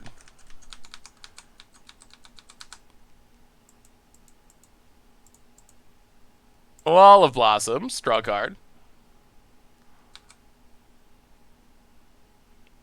Misty Rainforest. And I think we might have mistapped slightly. Pass the turn. Yeah, I think we needed to... apparently tap the white mana. Opponent gets to crack the clue. Oh, yep. Grow in the tracker. Hey, if the Tireless Tracker is such a big deal, why didn't you chump it with the 1/1 Death Touch creature when you had 3 turns ago? I don't think we ever had a turn where we could do that. Okay, Wall of Blossoms becomes an artifact. I mean, the problem with Tireless Tracker is mostly that our opponents gotten to draw like a billion cards. Ancient Grudge. Ooh. Alright, so maybe they are built around it. Goes to combat. Well, let's see what else they got. Attacks. Can Kodal save the day? Looks like no. Alright, well, we got tracked. Tracked.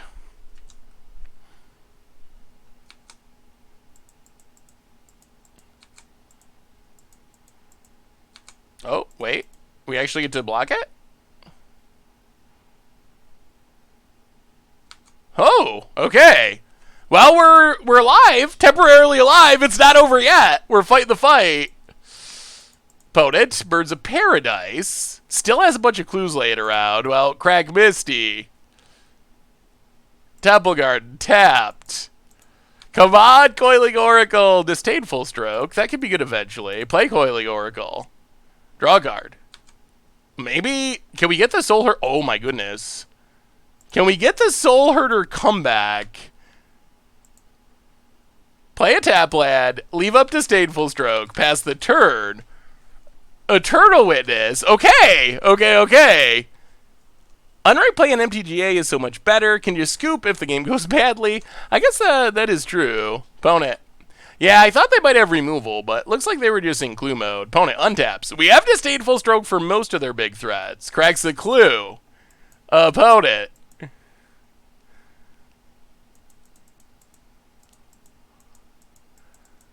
What do you got? Foothills. No clue for once. Arbor Elf. Okay. And... 3 cards in hand. I got into watching Modern because of the Hammer Time video. Ooh, awesome! Well, welcome, King of Pawners. Yeah, Hammer Time was super fun. That was a really sweet deck. He probably played Reclamation Sages. Yeah, maybe it is more similar. We see the Ancient Grudge now. Opponent passes. Ooh, Soulherder. Well, Soulherder. Pass the turn.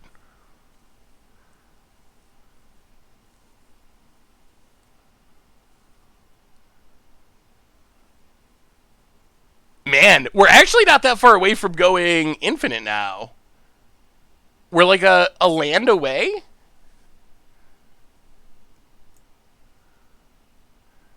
Oh, alright.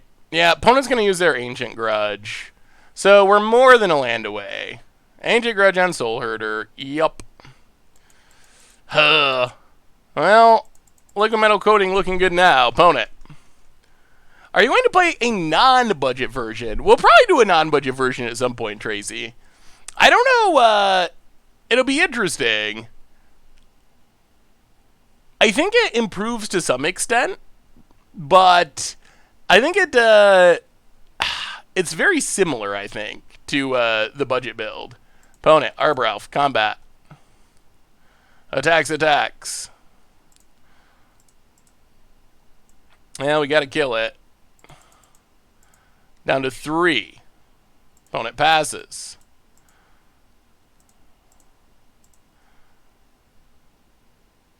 Knight of Autumn. Oh, we really want one more land. Knight of Autumn.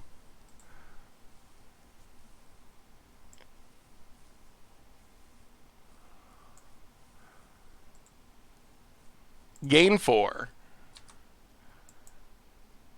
Pass the turn.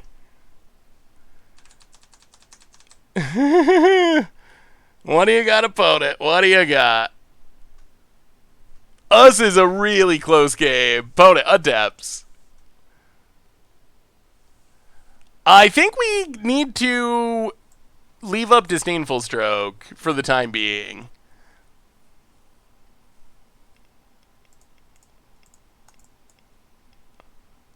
Because Karn, for example, just beats us. Alright, stayed alive. Again, opponent goes attacking.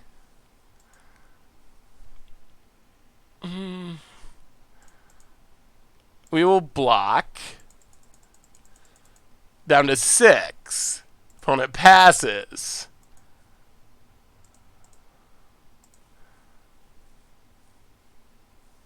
Well, Eternal Witness. Get back. Ugh. Oh, what do we do? I think we gotta leave up Force of Negation now, but there's things that beat us. Oh.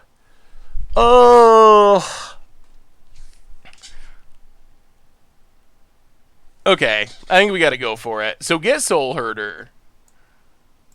If our opponent has interaction, then they have it. So get Soulherder. Play Soulherder. So what we're hoping is we get to blink Eternal Witness, get back a blue card. Okay, that's good.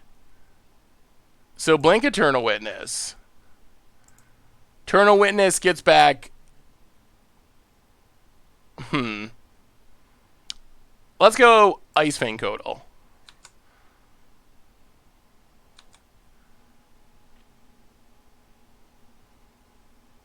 So now our Force of Negation is live. Oh, come on. We gotta, like, fade a turn. No Glorybringer off the top or something. Or Inferno Titan. We can deal with the non-creatures. What do you got opponent? Oh, this is so close. This is so close. Next turn, if nothing goes wrong, we can get back the Disdainful Stroke. And that's an extra layer of protection. And we're not that far away from taking all the turns with this Time Warp in our graveyard. Oh, yeah, I got the cake shirt today, Bigfoot. We can kind of backdoor into infinite turns.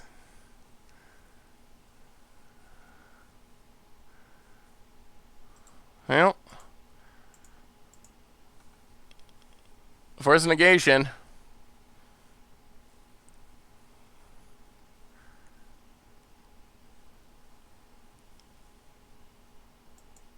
Oh, they do another artifact destruction spell?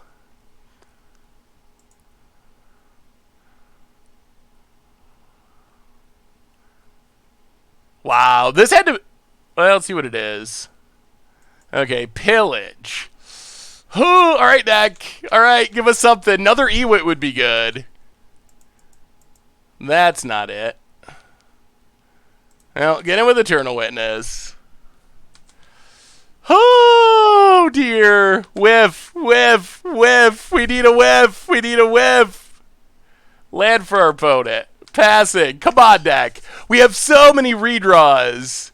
We have so many redraws. Opponent hits us to 5. Passes. Oh, that's Eternal Witness.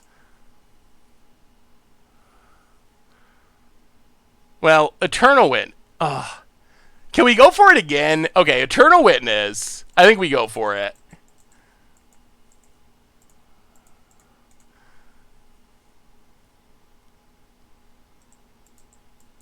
So, Eternal Witness. Get back Soulherder.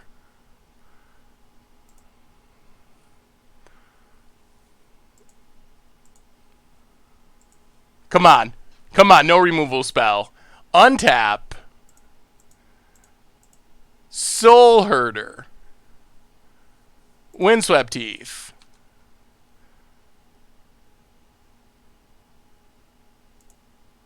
Attack.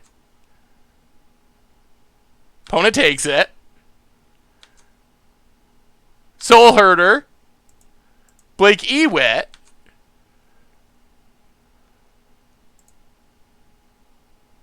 Get back Disdainful Stroke. Okay. Oh my goodness, I think we might win this. This is game 2. We were so close to dead. But we're right back in it. We got anything big covered? What do you got, opponent? The tide is turned. The Soulherder is coming through. Wow. Wow, wow, wow, wow. Yeah, this has been a long, grindy game.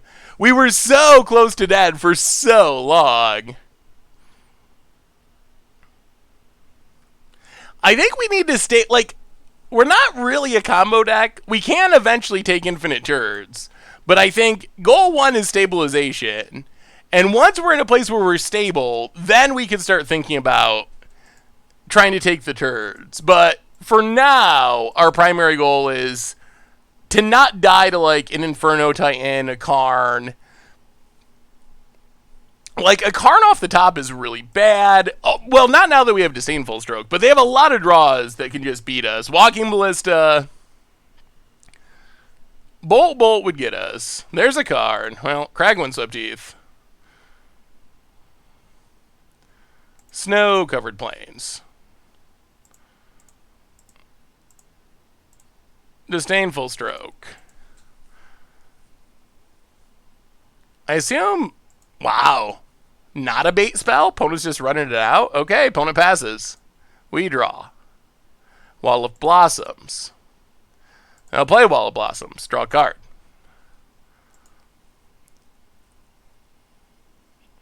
Misty. Well, go to combat. Attack, attack, attack.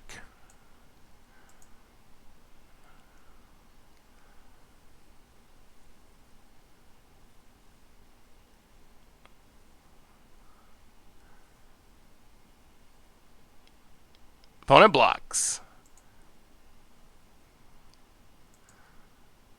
End step. Blink Eternal Witness.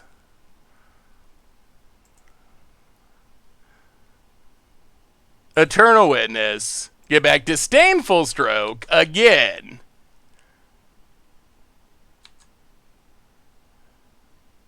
Wow, pass the turn.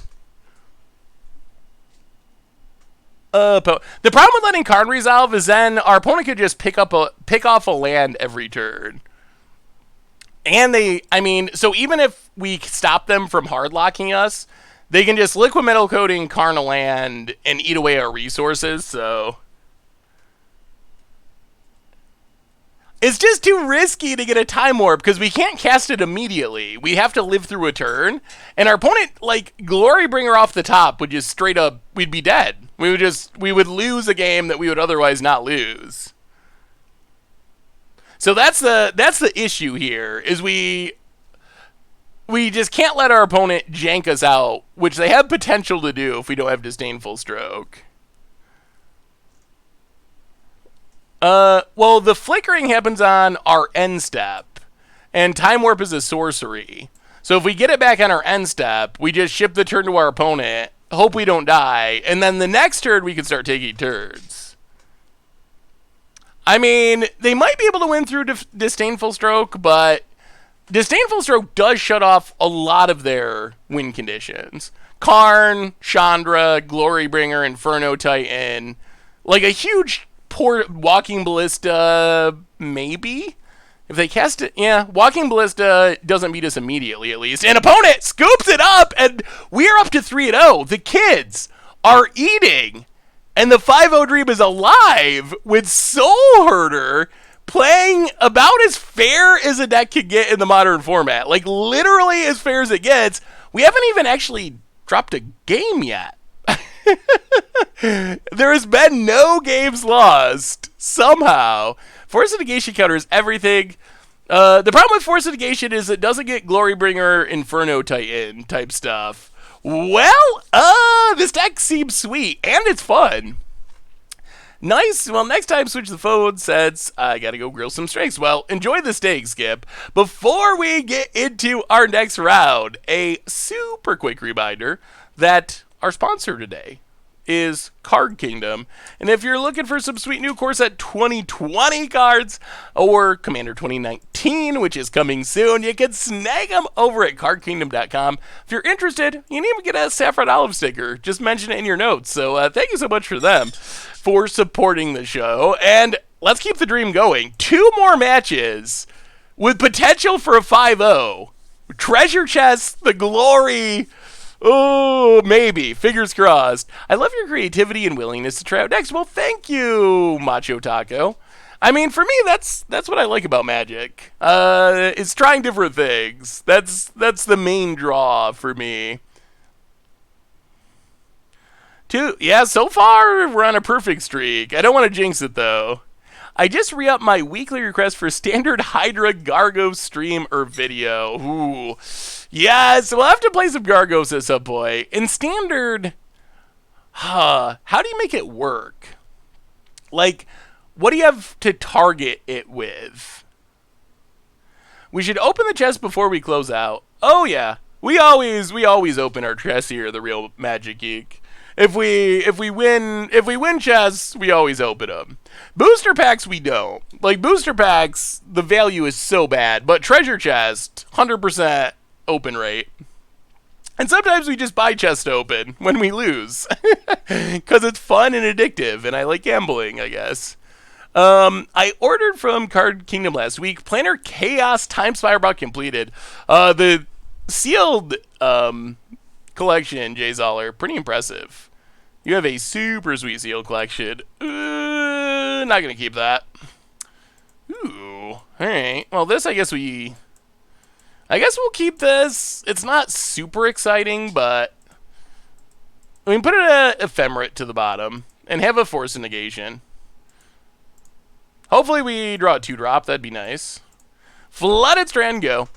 Hey, thank you, Court P. I love you as well. Thank you, thank you, thank you. Hey, Seth, this deck works better than expected. What do you think? Ew. Let me take a look. Aw, juice. Double damage.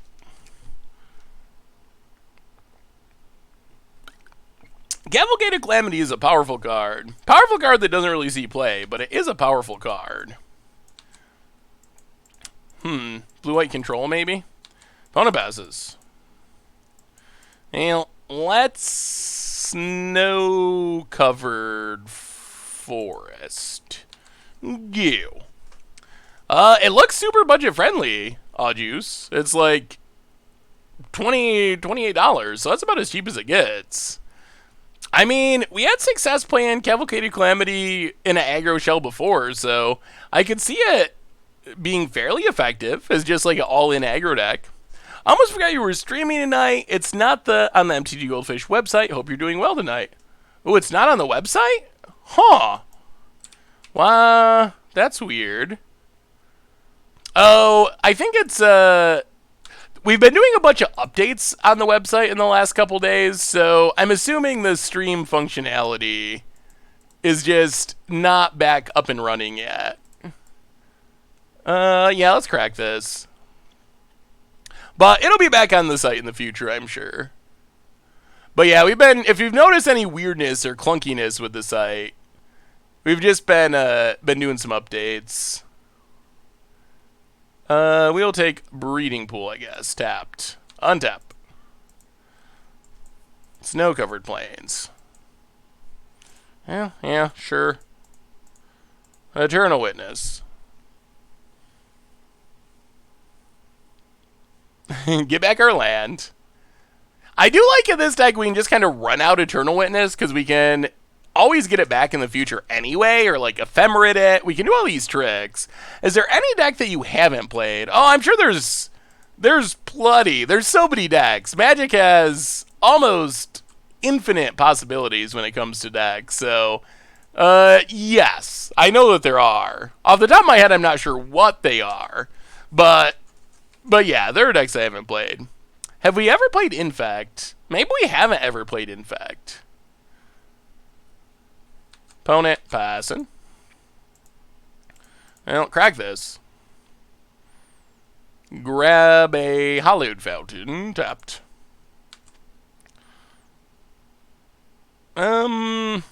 Misty Rainforest. Go to combat. We could use some card draw stuff. I won my F&M last week with this deck. Ooh, let me see, Domri. And Knight of Gallifrey. Opponent down to 14. Pass the turn. Dwarf Tribal. Ooh. Vendilion Click. Well, that's actually kind of obnoxious. There goes our Force Negation, which then potentially allows a big Planeswalker to come down. That's not ideal. That looks sweet. That's like the old vehicle deck. I didn't know that was a thing that could work in Modern. That's definitely sweet, though. Thanos with the gift sub to Just Tin Cans. Welcome to the Fishbowl. Thank you so much for your subscription. Big soups here for our new subscriber. That's right. We did play Mono Black, in fact. That was a early budget Magic. Well, crack Misty Rainforest. Get a snow-covered island. Untap. Go to combat.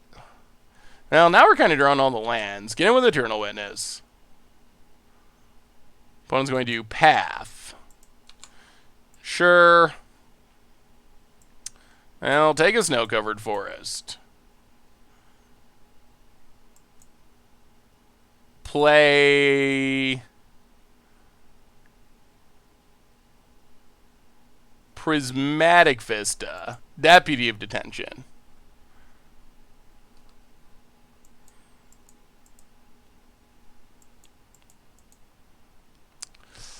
What do you got, opponent?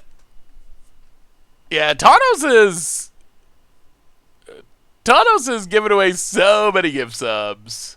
Thank you so much. A really amazing amount of gift subs. Pass the turn. With our opponent knowing about the Ephemerate, I didn't feel like it was probably...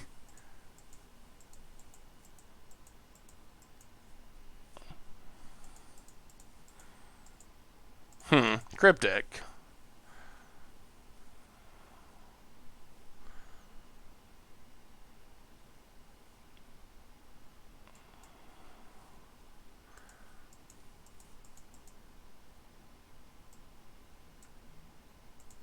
Oh, okay. Ephemerate.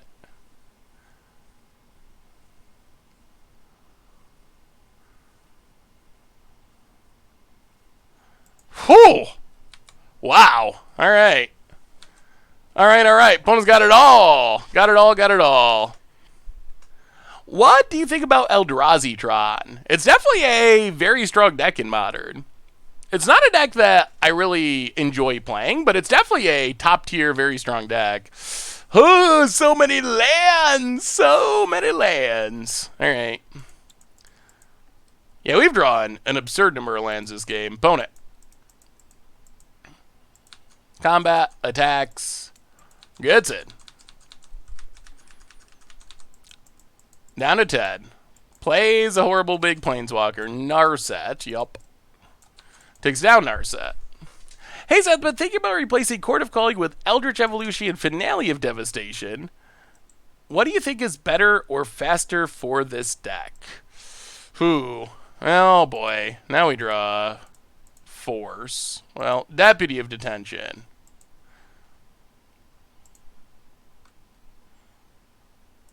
Get rid of Narset. Snow-covered island. Pass the turn. Opponent. Paths. Well, Ephemerate.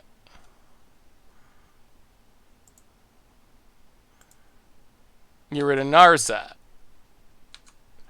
Well, I think Finale of Devastation is not faster, that's for sure. Eldritch Evolution can be faster, but you might be left in a position where you have to sack your other combo pieces. But it could be worth considering. I like Court of Calling and Eladrami's Call. What do you think about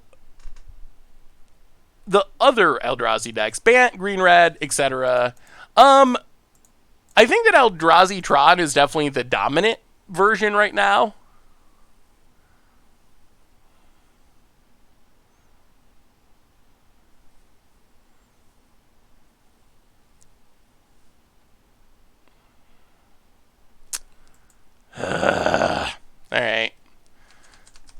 this is the... Yeah, this is a disaster.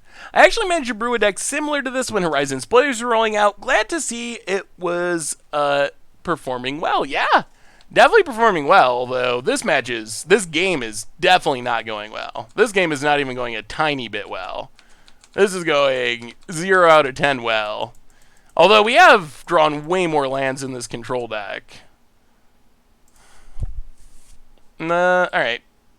Yeah, I think this is just over. Deputy of Attention. Hit Vendilion Click temporarily. Play Prismatic Vista. Well, sometimes you just got all your lands on the top of your deck.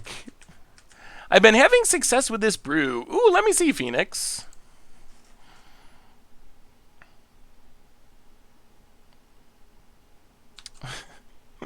Snapcaster for Path. Yeah. Sure. Yeah, I don't even know. I don't think there's a pathway out from here with Narset shutting down our card draw. I mean, we're not going to have any lands left in our deck, so in theory we could chain stuff together, but in practice, we literally have every basic out of our deck. 1, 2, 3, 4, 5, 6, 7, 8. Yeah, alright. Only 8 lands left in our deck.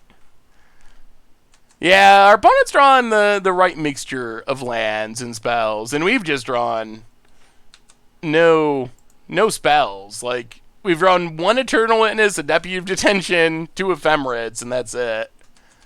Opponent takes down, gets an opt, passes. I mean, Jace would be sweet if we were in the game, but Jace doesn't even actually do anything, unfortunately, because there's a Narset. Opponent. Ops.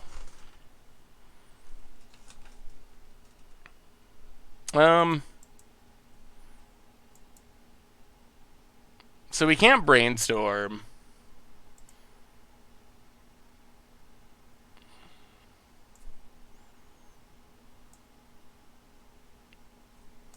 Okay. Yeah, Soulherder. Yeah, we're dead. On to game number 2. Was wondering what your opinion is about elf decks in Legacy. I know some people have a lot of success with them. I've never really played Legacy elves, but I know there are people that do really well with them. Alright, so Dovin's Veto in. Huh. I guess we can bring in maybe like Scavenging Ooze and Disdainful Stroke. Trim a couple paths. I feel like our value plan should work pretty good in this matchup. Like, it seems like all these just like 1/1s that draw a card should be insane against control, but I guess we didn't draw a single one. So maybe that's why things went a little rough. Maybe something like that. This deck I'm going to be running permanently once I get to the point where I have gotten a house sometime this year. Ooh, awesome, Knight of Gallifrey. The 10-0 Dream is dead. Hopefully we can recover and win these next 2 and keep the 5-0 Dream alive. It's a Bant Glittering Wish deck I decided to play with the sideboarding in 1. Ooh. Glittering Wish is definitely a sweet card. Alright. I mean, we'll keep this. This is better than our last hand in that we actually have cards that draw us cards, which seem to be probably some of our best cards against this deck. What are your opinions about Commander 2019? Well, obviously, it's really early, so it's hard to make too many huge judgments, but so far it looks sweet. That's what I think, at least. The new cards that we saw today, the few of them, they look really cool, but we still have a long way to go. We've seen like 6 cards or something out of 4 full decks.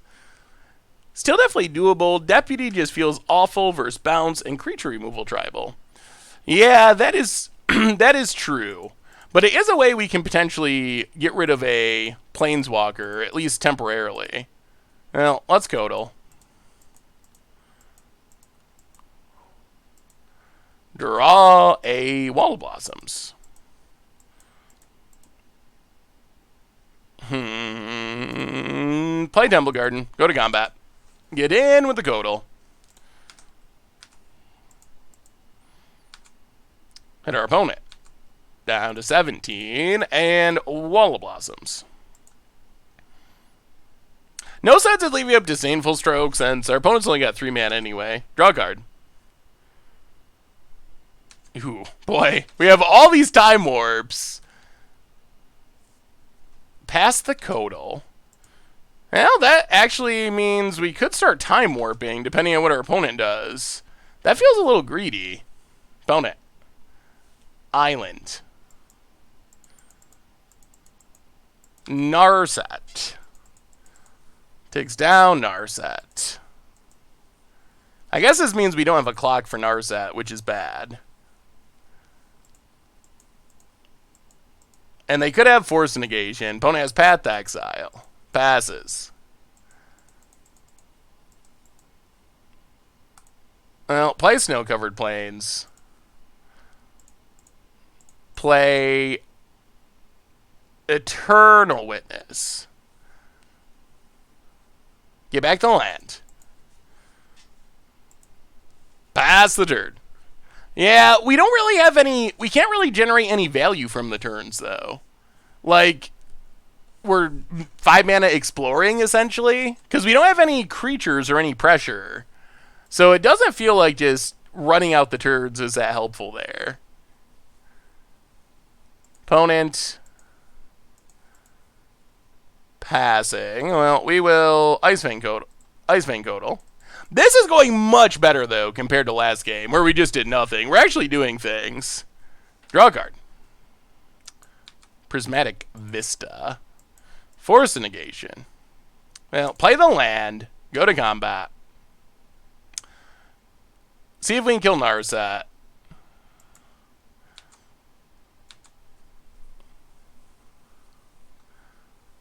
Opponent's going to Snapcaster. Okay.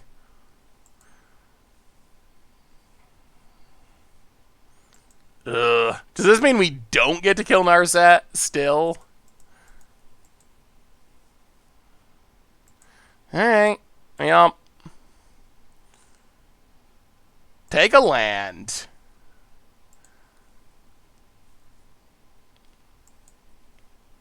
Opponent blocks.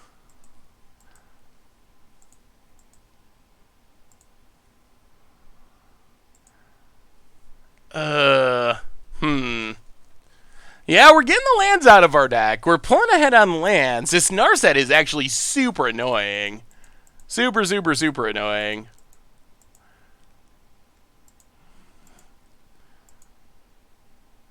Yeah, I guess we gotta pass. At least Narset's not drawing cards here. I think there's too much risk casting Jace this turn and it getting countered. Next turn we can try to cast it and have some counter backup, hopefully.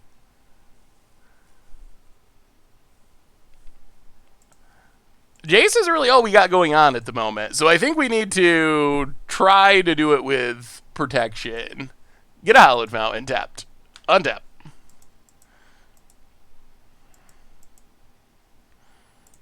Well, Coiling Oracle.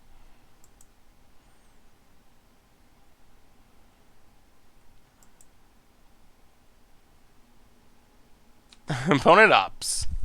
Yup. Yeah, casting Jace end step would be sweet.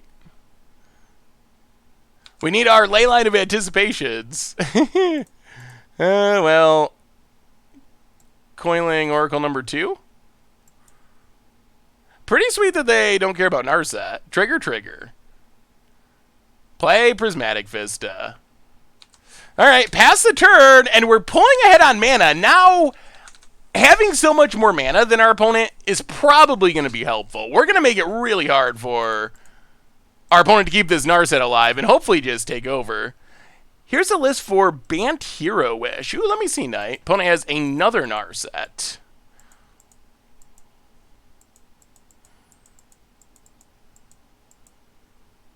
Yeah, alright. I guess we're going to let that go. Bant Hero Wish. So opponent gets a bigger Narset, gets to take down. Ooh. That looks sweet. That's kind of a pretty aggressive looking list. Definitely seems like you make a lot of tokens. Meddling Mage is good. Opponent has Detention Sphere. Well...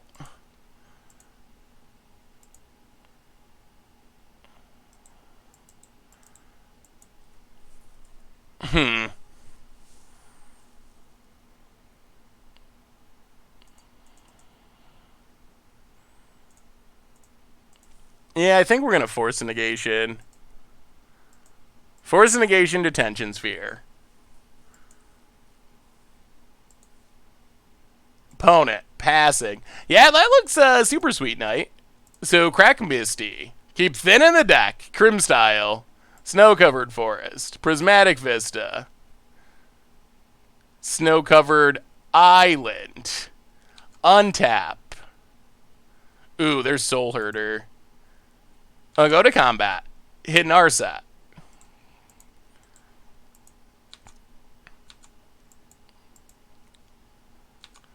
Down to 1.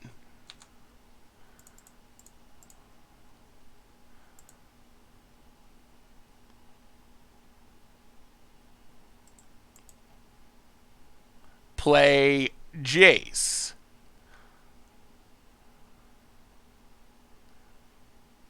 There's a force negation. Now we time warp. Untap. Watcher of Tomorrows. Go to combat. Kill Narset. Can we proceed to take over this game? Narset down.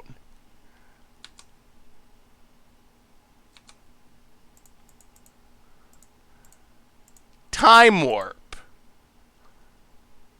Soulherder. Here we go. Here we go. Here we go. Hey, thank you, Seedler. Soulherder down. Extra turn incoming. End step. Blink our Coiling Oracle. If we hit Eternal Witness, we win. Unless our opponent has, like, Surgical. But still, we mostly win. Grow Soulherder. Trigger. Coiling Oracle. Untap. Snow-covered Forest. We'll play Coiling Oracle. Draw a card. Ooze. Play Watcher of Tomorrows. Hide it away. We will take... I guess the Ephemerate. Put the rest to the bottom. Play the land. Go to combat. Attack.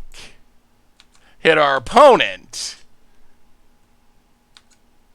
I mean, our opponent could have a Wrath, I guess. End of turn. Soulherder. Flicker the Watcher. Get back Ephemerate. Go digging. Grow Soulherder. Yeah, Watcher's actually sweet. I think I underrated Watcher a bit.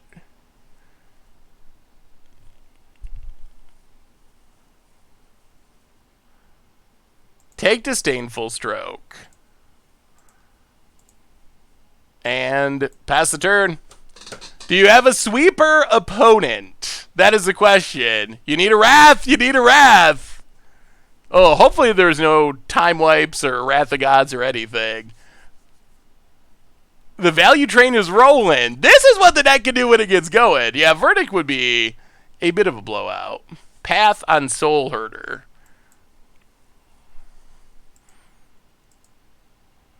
Do we even care about that? I'm going to say no.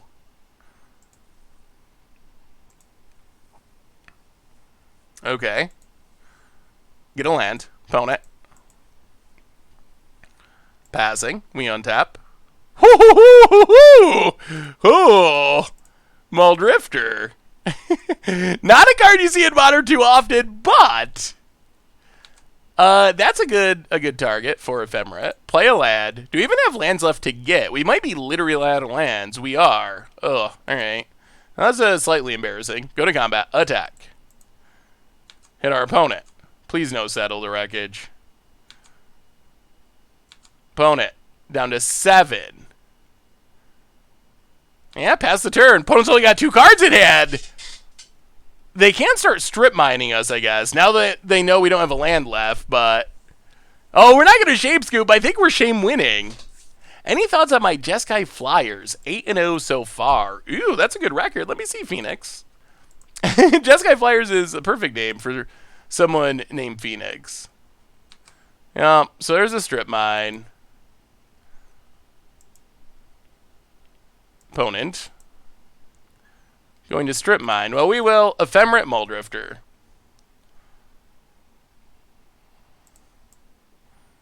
Draw some cards. Float a mana. No lands. Ephemerate Muldrifter. Draw some cards. And pass the turn. Show us that wrath about it. Show us that wrath or scoop him up. No other options. Phil is legend. Welcome to the Fishbowl. Thank you so much for your subscription. Big soups here for our new subscriber. 1, 2, 3, 4, 5. 1, 2, 3, 4, 5, 6, 7. So we will Ephemerate. I think we just hit Wall of Blossoms so we can have lethal.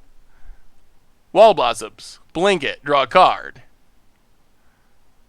Another Soulherder.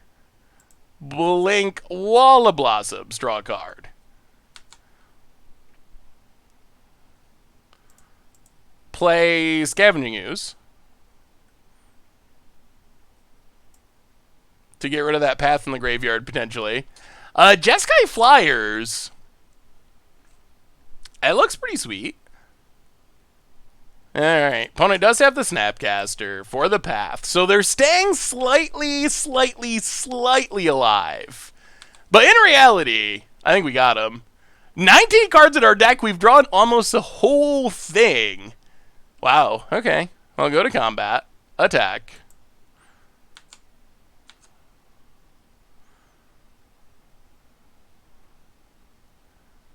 What are you doing, opponent? Path and Muldrifter, sure. That's fine.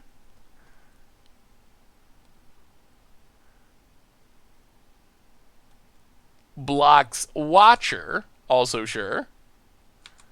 We get another counter. Play Jace.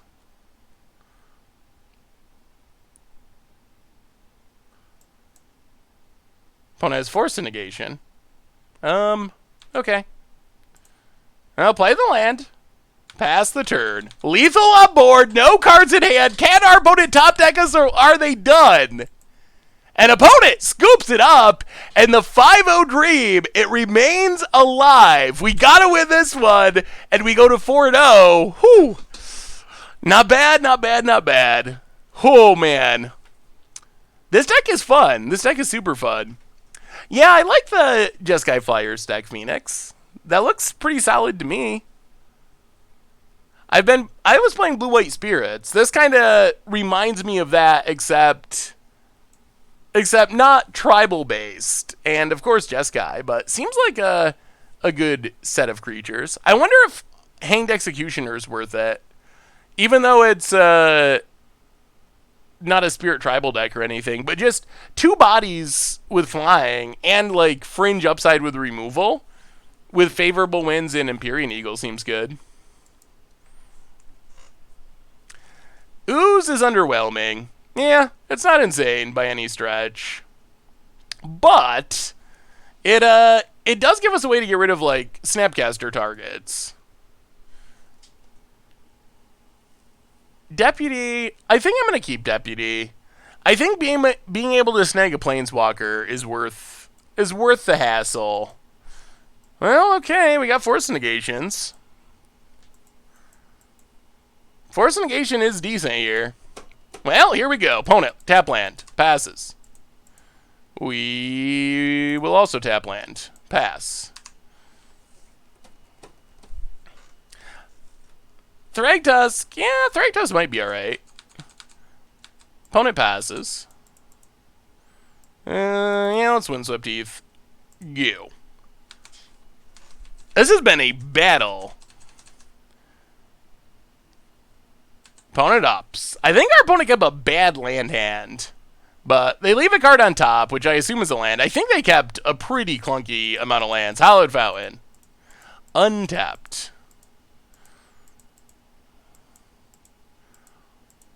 Narset. Well, Force, exiling Soulherder. We can't let Narset come down. Can't do it, can't do it. Windswept Heath, crack it. Take a Hallowed Fountain. Ugh, losing a Soulherder is annoying, though. Opponent, passing. Path to Exile. Not super helpful yet.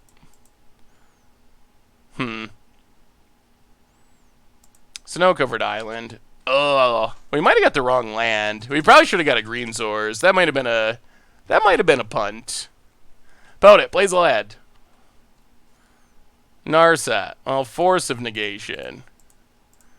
Yeah, I think getting the wrong land might be a problem here.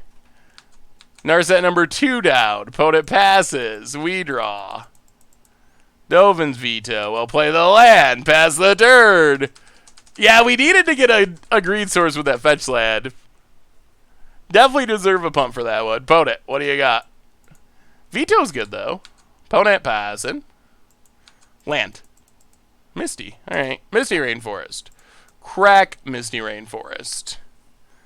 Get a Temple Garden. Untapped.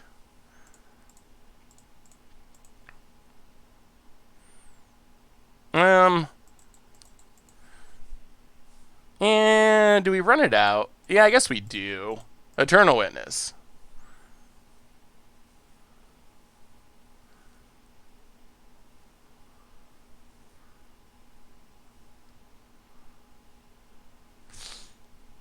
Come on. Be good.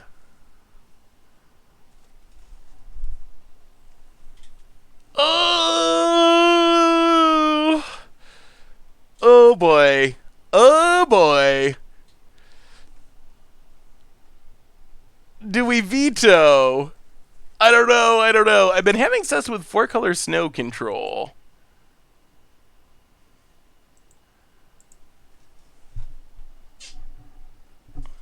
I mean, I guess we can kind of bluff.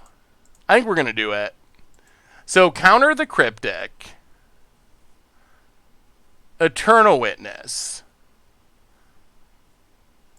Get back Force of Negation. Our opponent, they got to assume that we have a blue card, even though we don't. So maybe this will keep our opponent from running out something insane. And having Eternal Witness on the battlefield with this Ephemera in hand is really, really helpful. Yeah, our Herder's been exiled to our Force of Negation. Opponent. To Fairy. Oh, gonna bounce our Eternal Witness.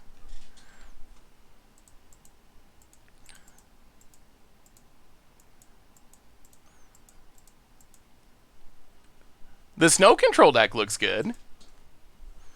I think Snow is a pretty powerful mechanic now, thanks to Modern Horizons.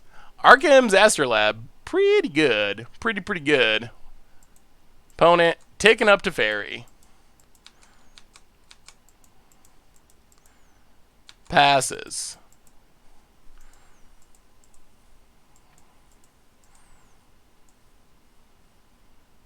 I'll go to combat. This Teferi does shut down a lot of our hand. Attack Teferi.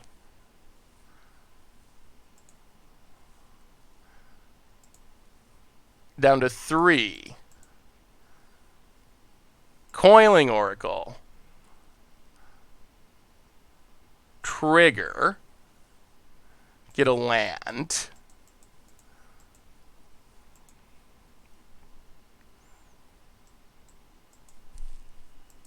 Oh, this Teferi's so bad for us. Pass the turn. Oh, the Teferi of Nightmares. Opponent, take it up to Fairy.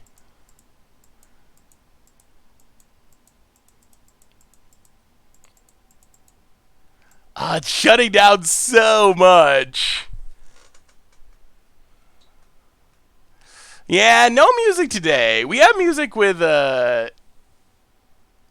Supreme Verdict. We have some arena music when we're on arena, but yeah, I had some trouble with YouTube's copyright, so we don't usually do the music in the background thing. Oh, this Teferi's bad news. Oh boy. Oh, I think the dream died to Teferi. Just like in standard. What's the best Ren in 6 deck? Probably Jund, I would say. Opponent going to blow up our land for no reason. Sure. Teferi, yeah. Teferi stops rebound. Teferi stops everything. Basically, if anything's on the stack, we can't do anything. Oh. I'm having nightmares. Well, I mean, Muldrifter.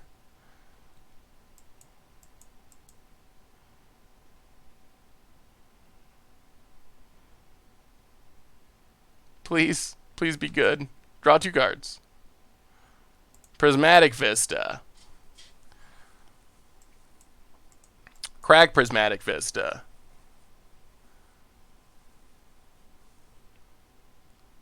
Snow-covered forest. Soulherder. Okay! I mean, we're fighting the fight.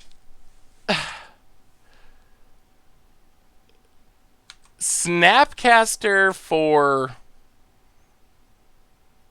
Opt? Okay. Okay. Okay, that's fine. Oh! Opponent Ops. Yeah, Teferi is very strong. To the bottom. Soulherder resolves. We pass the turn. Soulherd Muldrifter. Blink it. Draw some cards. Oh man, if we could only get this Teferi off the battlefield. Time Warp! Oh, Time Warp. Okay, we're fighting the fight. Iskanta, are we going to steal this? Hey, what's up, Cheeky? How are you? Iskanta, opponent. Mills an island. Draws a card. Plays a land. Okay. 1 card. Only 1 card in hand.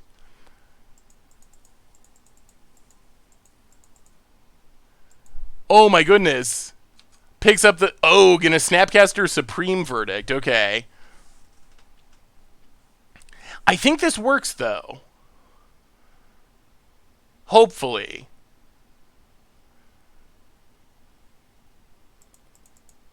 We just gotta get rid of this Teferi. That's basically everything. We can't... Yeah, we can get rid of everything if Teferi's not there. If Teferi's not there, life is a dream. Our counters are on. We can path the colonnade. Like, everything is perfect. Opponent's passing.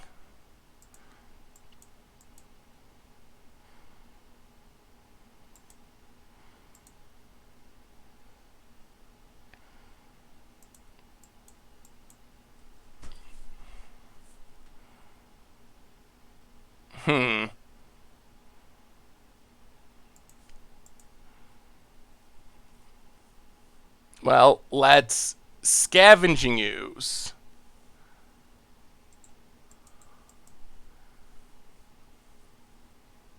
I think we Scavenging Ooze first.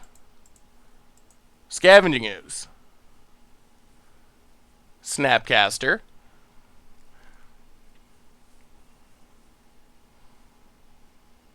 For Cryptic.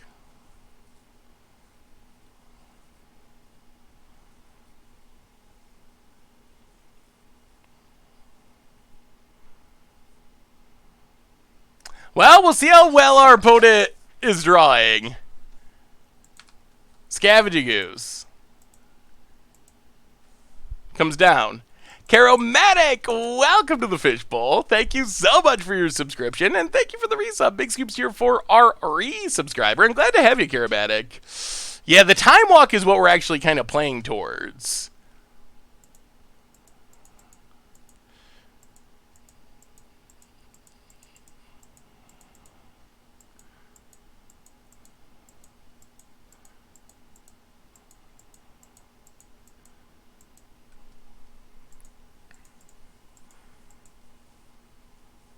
Opponent's really in the tank.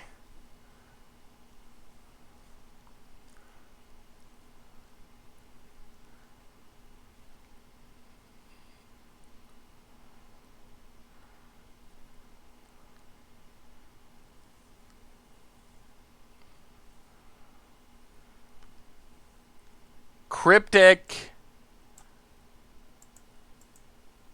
Counterbounce. Well, we go to combat. Attack to fairy.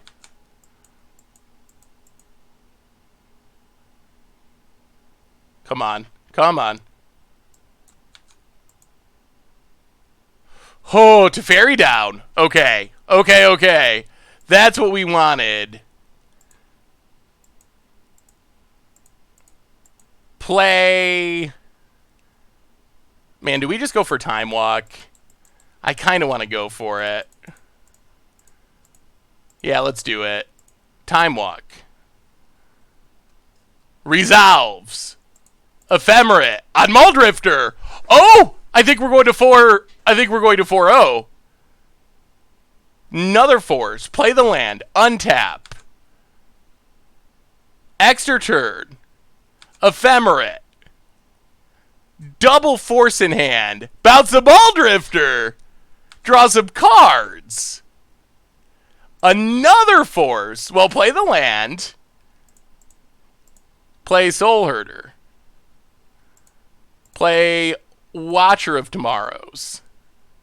Go digging. Snag. Ooh. Ooh, so many options. Well, snag Time Warp. And pass the turn. All right, opponent. Huh. Soulherder. Blink Muldrifter. Draw a couple cards. And we have way more cards than our opponent. Yep. Draw some cards. Grow Soulherder. Ew, land. Yeah, maybe we should have taken Eternal Witness. That I can see an argument for that. Opponent. Everyone, I think y'all focus way more on trying to go infinite with Time Warp than I do. Snapcaster. Okay. For Supreme Verdict. Opponent's trying to stay alive.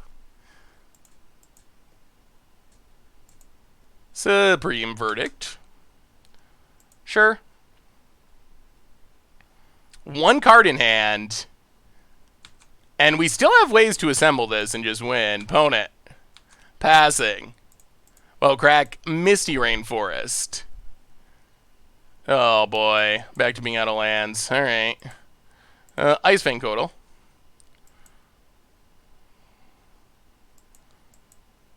Draw a card. Wall of Blossoms. There's Eternal Witness. Go to combat. Get it. Okay. Vendilion Click.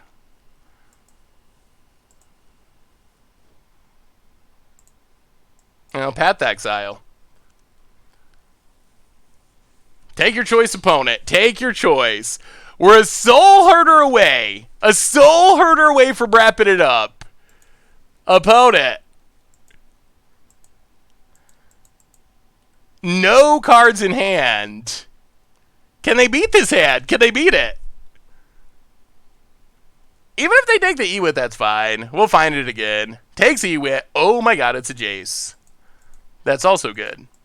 That's very good. Can we... Oh, 1, 2, 3, 4. 1, 2, 3, 4. Okay. So we really have 0 lands left? I don't think that's true. Prismatic Vista. Crack. I think we have 1 plains, right? Alright, get the plains. Play Time Warp. Take an extra turn. Play Jace the Mind Sculptor. Brainstorm. There's Eternal Witness. Put back the 2 lands. Go to combat. Oh, we're close. We are close, chat. We are close. Get in with our 1-1. Hit our opponent. Untap. Draw the land. Eternal Witness. Get back Time Warp.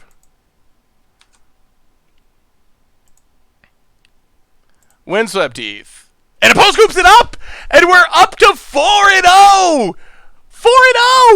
Oh my goodness, chat! We might be doing it! We might be doing it! One more round! One more round! The 5-0 dream!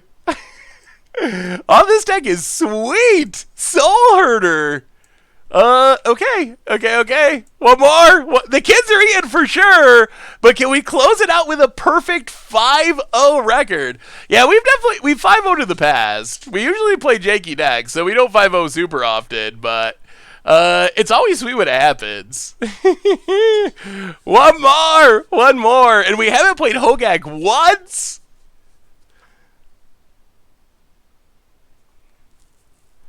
Oh, not Tron, please. Not Tron, not Hogak. I don't know what we want to play. I don't know what our matchup is. Oh, come on. Come on. This deck is sweet. Any changes you'd make before bringing it to the F&M? Well, probably the perfect person to ask is Nassif, since he's the one that is built it and been working on it. I'm pretty happy with how it's playing right now. It seems super fun, really cool, Soulherder value-y, so I don't know, but if you are interested, reaching out to Nassif makes sense too. Come on. Come on, no jinx. Let's get this win and get the 5-0. We can do it, stream. We can do it. We can do it. If we can get a match. We're actually 8-1 in games too. Yeah, anything fair is good. We just draw so many cards and generate so much value. The unfair decks are the ones I'm worried about. Like if you're running like Storm or Hogak, those are the ones. And we've played a decent amount of fair decks. We haven't played too many unfair decks, so we'll see. At least Neobrand loses to itself a reasonable amount of the time. As Vince showed on Team Modern Super League. Oh, Vince's luck. Did you see Team Modern Super League on Tuesday? Good God, was Vince unlucky. He, had the win in hand with Neobrand for, 10 turns, but he needed just a land. And he just could not find it. Couldn't find the land forever. I mean, that is the risk of playing the Neobrand deck, is it does beat itself more than other people beat it, but... Oh, Hogak is still pretty unfair. Better lucky than good. That is true. Vince needed a little bit more luck. Yeah, the hammer draws were a little rough, but it happens.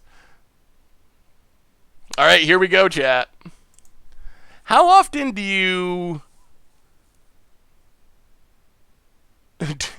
beat it? Well, you beat 4 people in a row, so tonight pretty often, I guess. Top deck Lightning Axe. Yeah, I heard that was a top deck. I didn't know it was at the time, but what can you do? Mill actually, with Scheming Symmetry, posted a 5-0 in the last couple days, so Mill apparently on the way. Ooh, all right, we got value, we got a path. Please be something fair. We're on the draw. Oh, opponent's going to 5. Oh, okay. Has anyone played Hogak EDH? Is insane. Is modern Hogak? It is pretty insane still. Oh boy. It's a fair deck. I mean, that doesn't guarantee we're going to win, but fair is what we want to see. I assume that there's probably some chance that we can just slog through Jund. All right. And our opponent mulled to 5, which doesn't hurt our chances. Oh. Huh. Is this Hogak Jund? Huh. What is happening? I feel like we're supposed to path this Hex Drinker?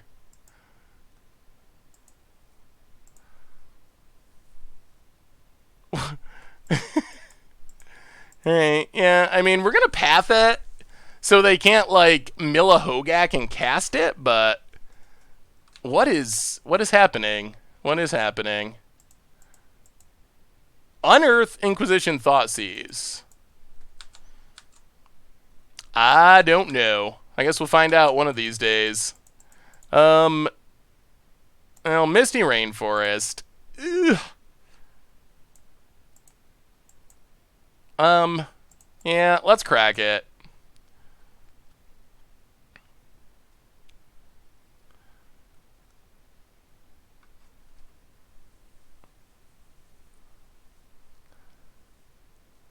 Oh, I don't know what our opponent's deck is doing. Something spicy. We know that, but beyond that, I'm not sure. Coiling Oracle into a land. That's good. Pass the turn. All right. Yeah, maybe it's Abzan Rights. The comeback. Okay, that's a Vengevine.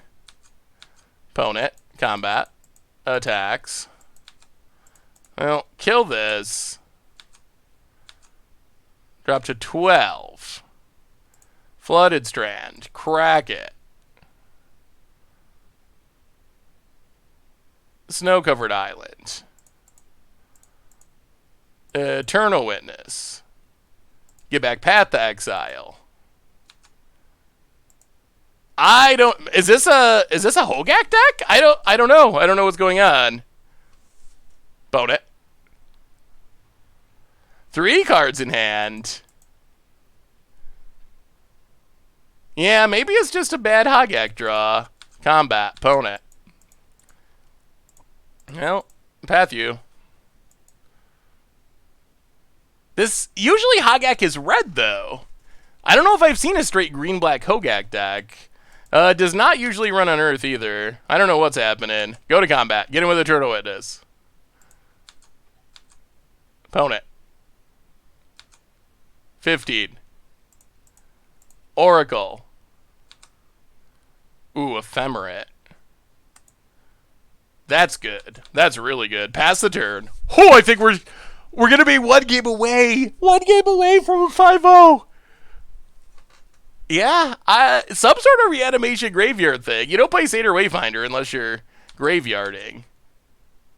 Well, let's run out our Codal. Draw a card. Yeah, untap. Combat. Swing. Opponent dropping to 11. Watcher of Tomorrows. Count Jokyu. Welcome to the Fishbowl. Thank you so much for your subscription. Big soups here for our new subscriber. Yeah,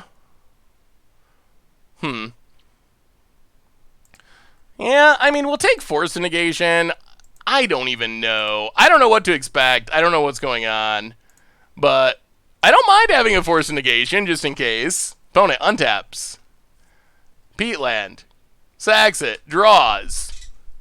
I would like to know if we're supposed to be bringing our Graveyard Hate.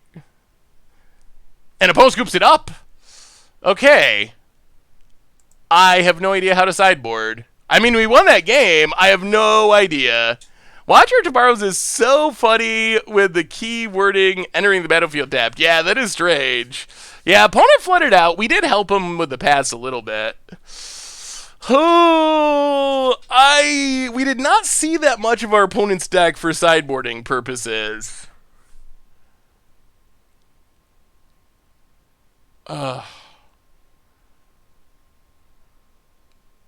Green-black Hogak. Is that a thing? Or it's just like a Hogak brew? I'm going to have to look on Goldfish and see. Oh, apparently there is a green-black. Maybe this? This build? I guess? Close, poor Shaman. Well, I'm assuming it's that, or something similar. Yeah, so I guess we need to bring in Hogak 8. So Force and Negation is not very good against Hogak. Well, no, it had on Earth, though, too. I don't know. I'm very confused as to exactly what our opponent's deck is doing.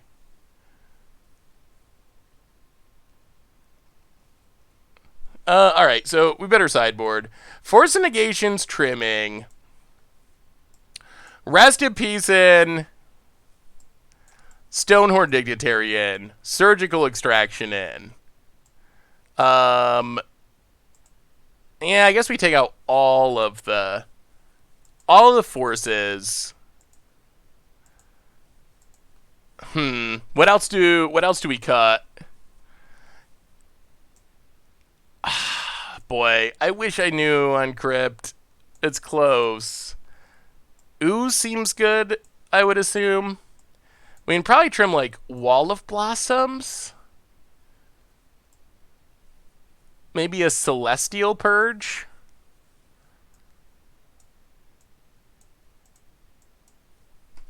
Something like this. Maybe, like, one Time Warp for Thragtusk. Something like that. Ugh. Do we need more purges? Let's go down one Ephemerate for a purge. Alright, try it like that. Try it like that. We didn't see much of our opponent's deck. Trust the magic gods. Trust the magic gods. Well, we trust the magic gods to give us a rest in peace. We'll see if it's fast enough. Kodals can be good as well. Kodals, not ideally, but Kodals can take down like a Hogak. Alright, we will keep it. Opponent's also keeping this game. Well, here we go. Let's see it, opponent. Let's see what you're up to. Peatland. Gravecrawler. Yep. Opponent passing. Purge is good. Breeding Pool tapped. Pass the turn. I think we're going to be in the control role at this point. Would Hogak be fixed if it didn't have trample? Ooh, close. It would be much closer. Ooh, alright.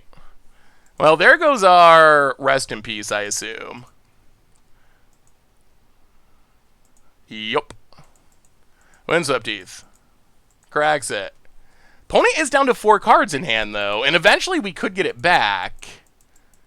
Stitcher's Supplier. Oh no. Mills a Hogak. Gets in. Oh, we wanted that rest in peace. We wanted that rest in peace. Opponent hits us. 18. I'll play the land. Pass the turn. Oh, we needed it. We needed it. We needed it. Well, now we know what they're doing. It's a Hogak deck. I found their deck is called Green-Black Hogak Fine. Ooh, alright. Is that...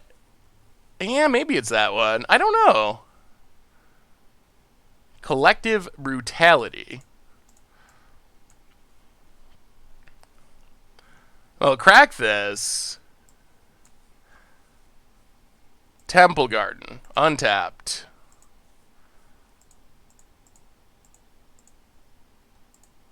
Purge Gravecrawler.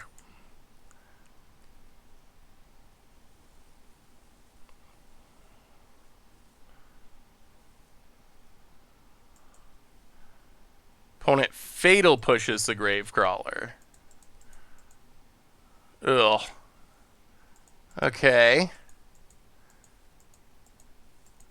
Oh, this Hogak! No! Opponent gets in. Come on, Graveyard Hate.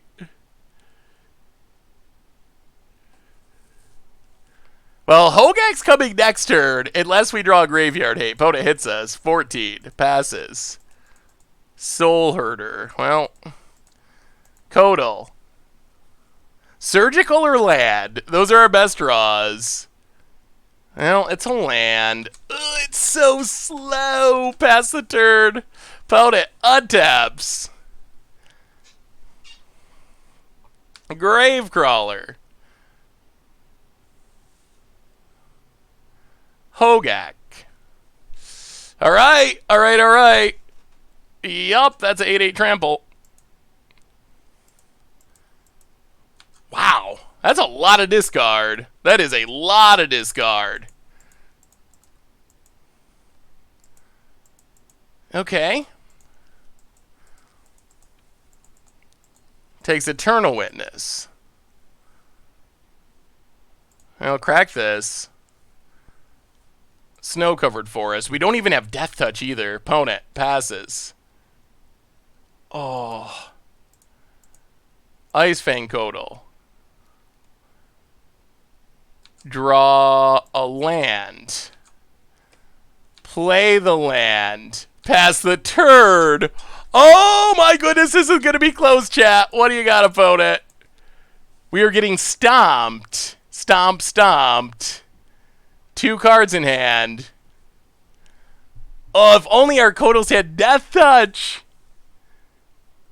Yeah, I don't know why Wizards thought Hogak was fine either, but...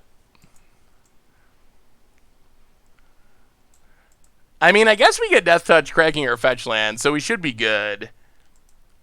Opponent, combat. Attacks. Everything. I'll crack this. Snow-covered island. Codal. Draw a card.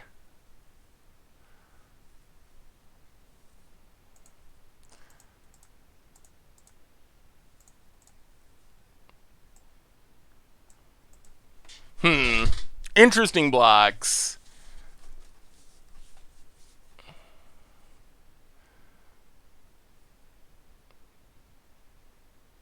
Huh.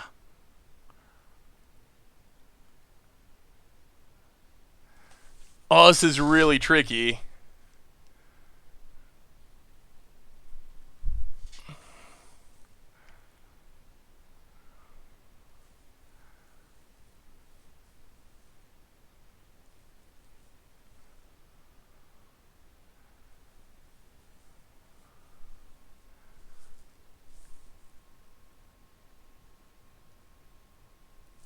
Yeah, they can recast Gravecrawler, but they wouldn't have the creature for Hogak. If we kill Stitcher Supplier, our opponent could theoretically mill over helpful stuff, and it stocks a graveyard for Hogak. So what I'm hoping, if we block like this,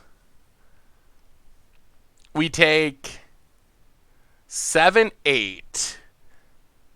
If we draw land, we can Eternal Witness Rest in Peace.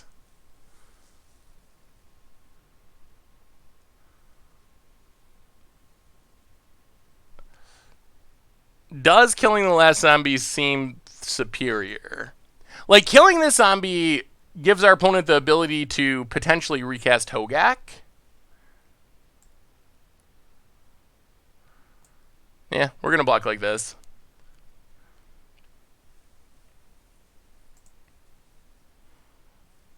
They can recast Gravecrawler, but whatever.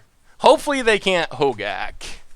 Because if we Stitcher Supplier, they'd have enough cards in their graveyard to Hogak. Gravecrawler. Gravecrawler. Opponent passes.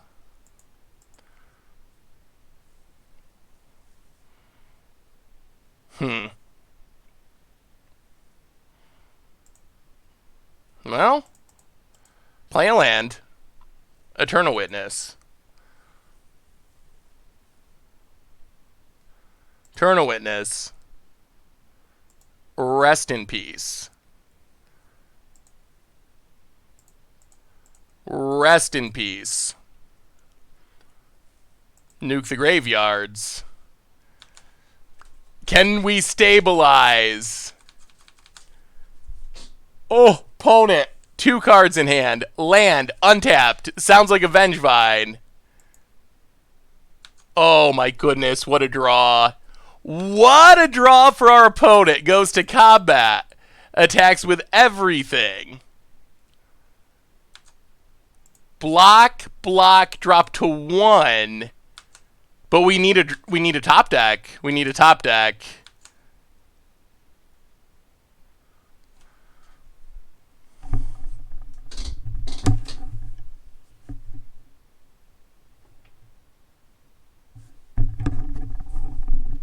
Yes, I will be at GP Vegas.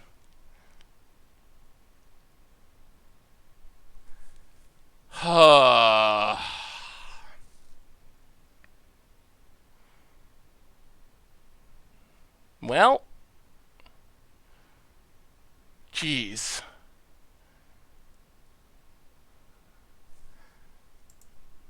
Yeah, stabilizing doesn't get us a 5-0, though.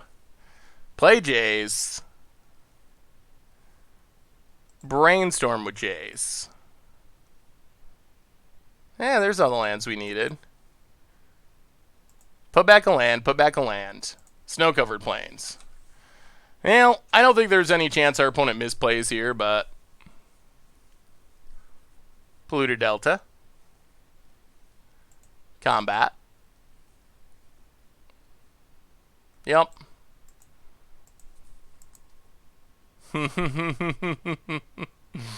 Oh! Didn't have the mana to do most of the things that are being suggested. Alright. So this is like Hogak, but with infinite discard spells. Oh, that was brutal. That was insanely brutal. Alright. Well, Knight of Autumn out. Celestial Purgeon. Going down. Probably one Jace. Alright, here we go. This is it.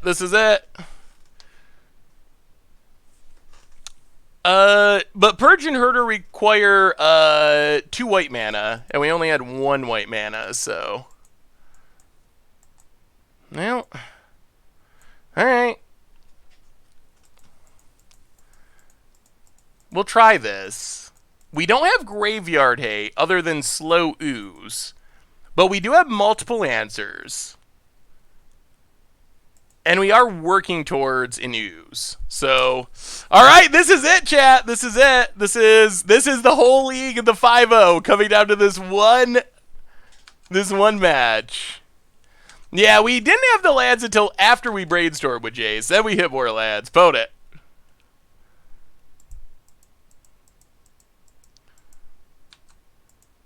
Takes down. Coiling Oracle is nice because it ramps us.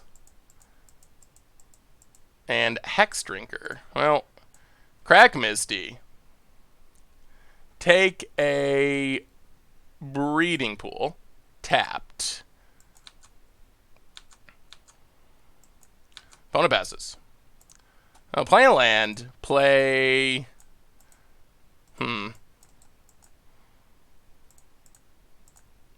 Yeah, I think we gotta play Watcher. Because we're getting pretty pinched on lands, and we're going to need lands. Watcher.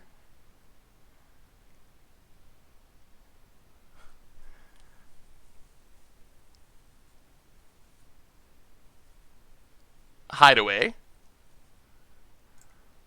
Well, there's our lands.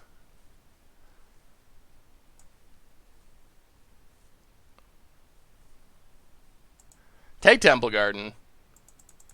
Put the rest to the bottom. Pass the turn. Don't you think Snapkill Drinker let them invest some mana? Yeah, it's okay for the time being. I hope. Opponent. Inquisition.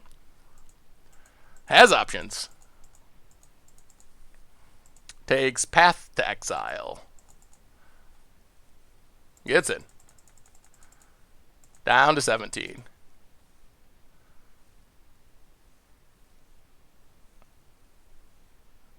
Passes. Ooh, no land. Oh, play Scavenging Ooze. Pass the turn. Oh boy. Oh boy. We were gonna Path Watcher to get our land and have a Celestial Purge, but we whiffed on the... Oh, they managed to discard our Path, and now we don't have a land, but our opponent's also missing lands. Has Fatal Push on our ooze. Alright. They're missing lands, but they got all the 1-mana plays.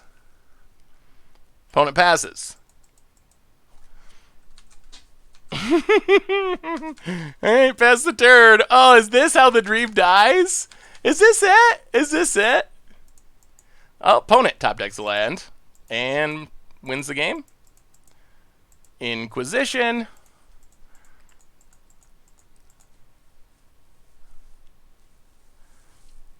Oh, wow.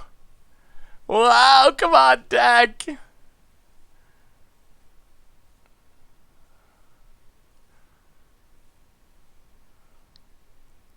Levels up the Hex Drinker.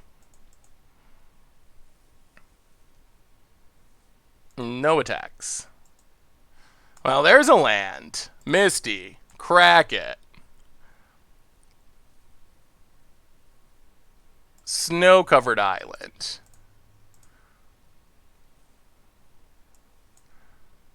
Deputy of Detention. Get rid of Hex Drinker. Go attacking. Oh, we hit the land! Beaten down to 15. Can we close it out? Can we close it out? Can we close it out? The deck has felt great. We're on the cusp of maybe going 5-0. Maybe. Opponent. Carrion Feeder. Opponent. Gravecrawler. That's a combo, but a can't block combo. Opponent passes.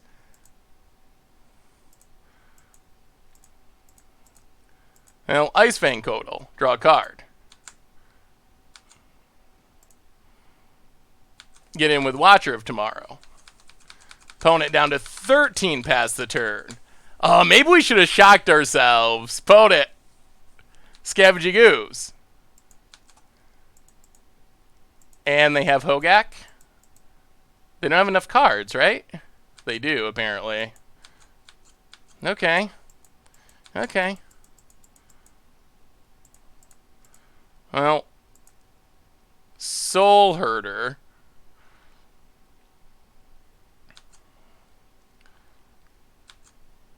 Pass the turn. Blink Deputy. Get rid of Hogak. Ooh! Alright, opponent. Alright, what do you got? Oh, we're fighting and clawing. I think maybe we should have shocked ourselves so we could play this Eternal Witness. Lacking a green source is kind of an issue. Opponent. Combat. No attacks. We draw. Ooh, Assassin's Trophy. Okay. So opponent Assassin's Trophies. But this gets us our green source. Oh, and Surgical. So now we get to Eternal Witness. Get back Path to Exile. That's good. That's good. Path to Exile, Hogak. Opponent sacks it. Well, we surgically extract it. See you later. Hogax. And there was one in hand. Inquisition, last card. Hogax dealt with. We get to look at the deck.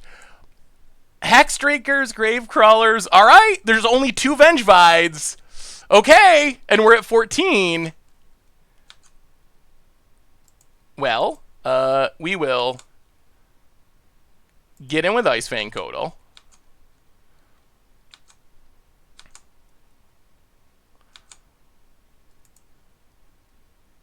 Blink Eternal Witness. Get back Path to Exile.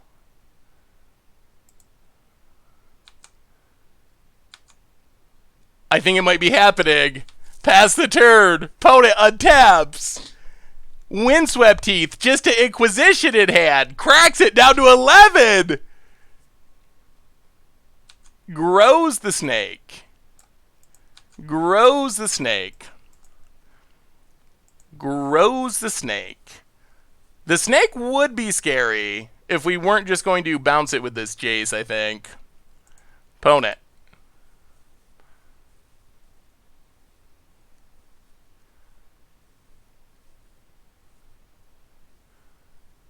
Opponent thinking it over. Yeah, we can't let it get to ultimate or it beats us, but this Jace should take care of it. And our opponent doesn't have many things that can block.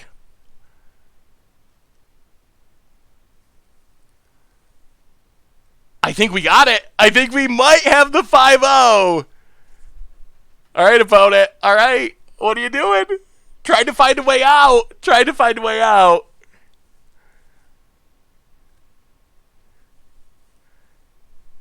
Wow. Even taking down Hogak.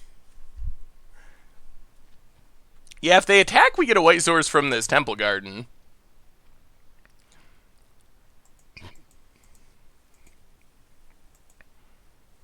Man, opponent's really tanking on this. We know their last card is Inquisition, and we looked at their deck. It doesn't look that scary. The kids are really going to be eating. Yeah, Hogak is literally the final boss of our league. All right, opponent.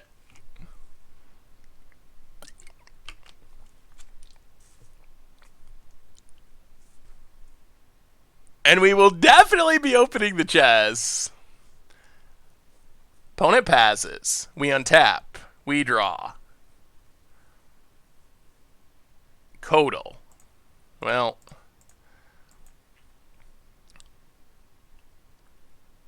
Play Jace. Bounce Hex Drinker.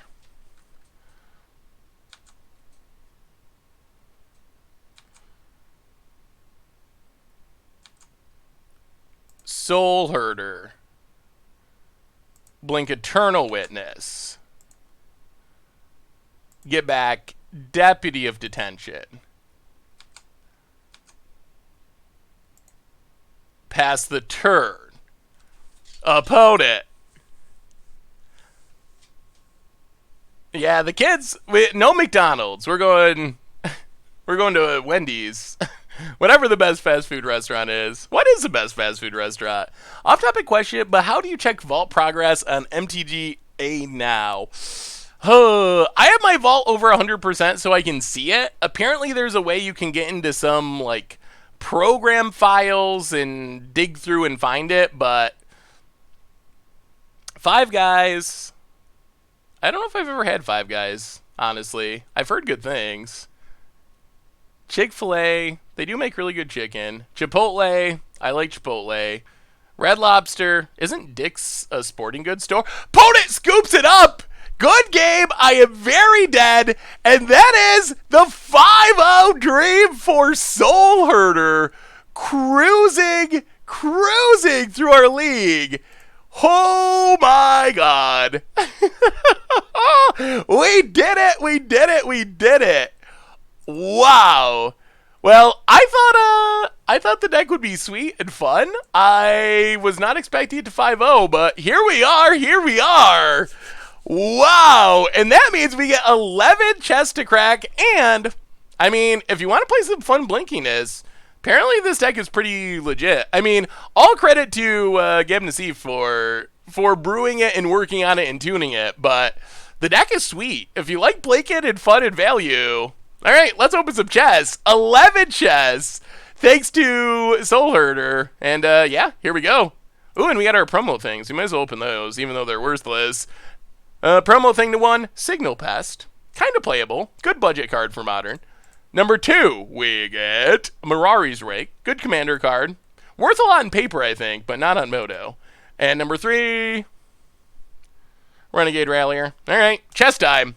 Chest number 1 of 11 from our league, and it's the Bant chest. Why is this still in chest? It's not even in Modern. Bridge from Below. I gotta imagine it's not worth anything. I imagine it was, but it's not anymore.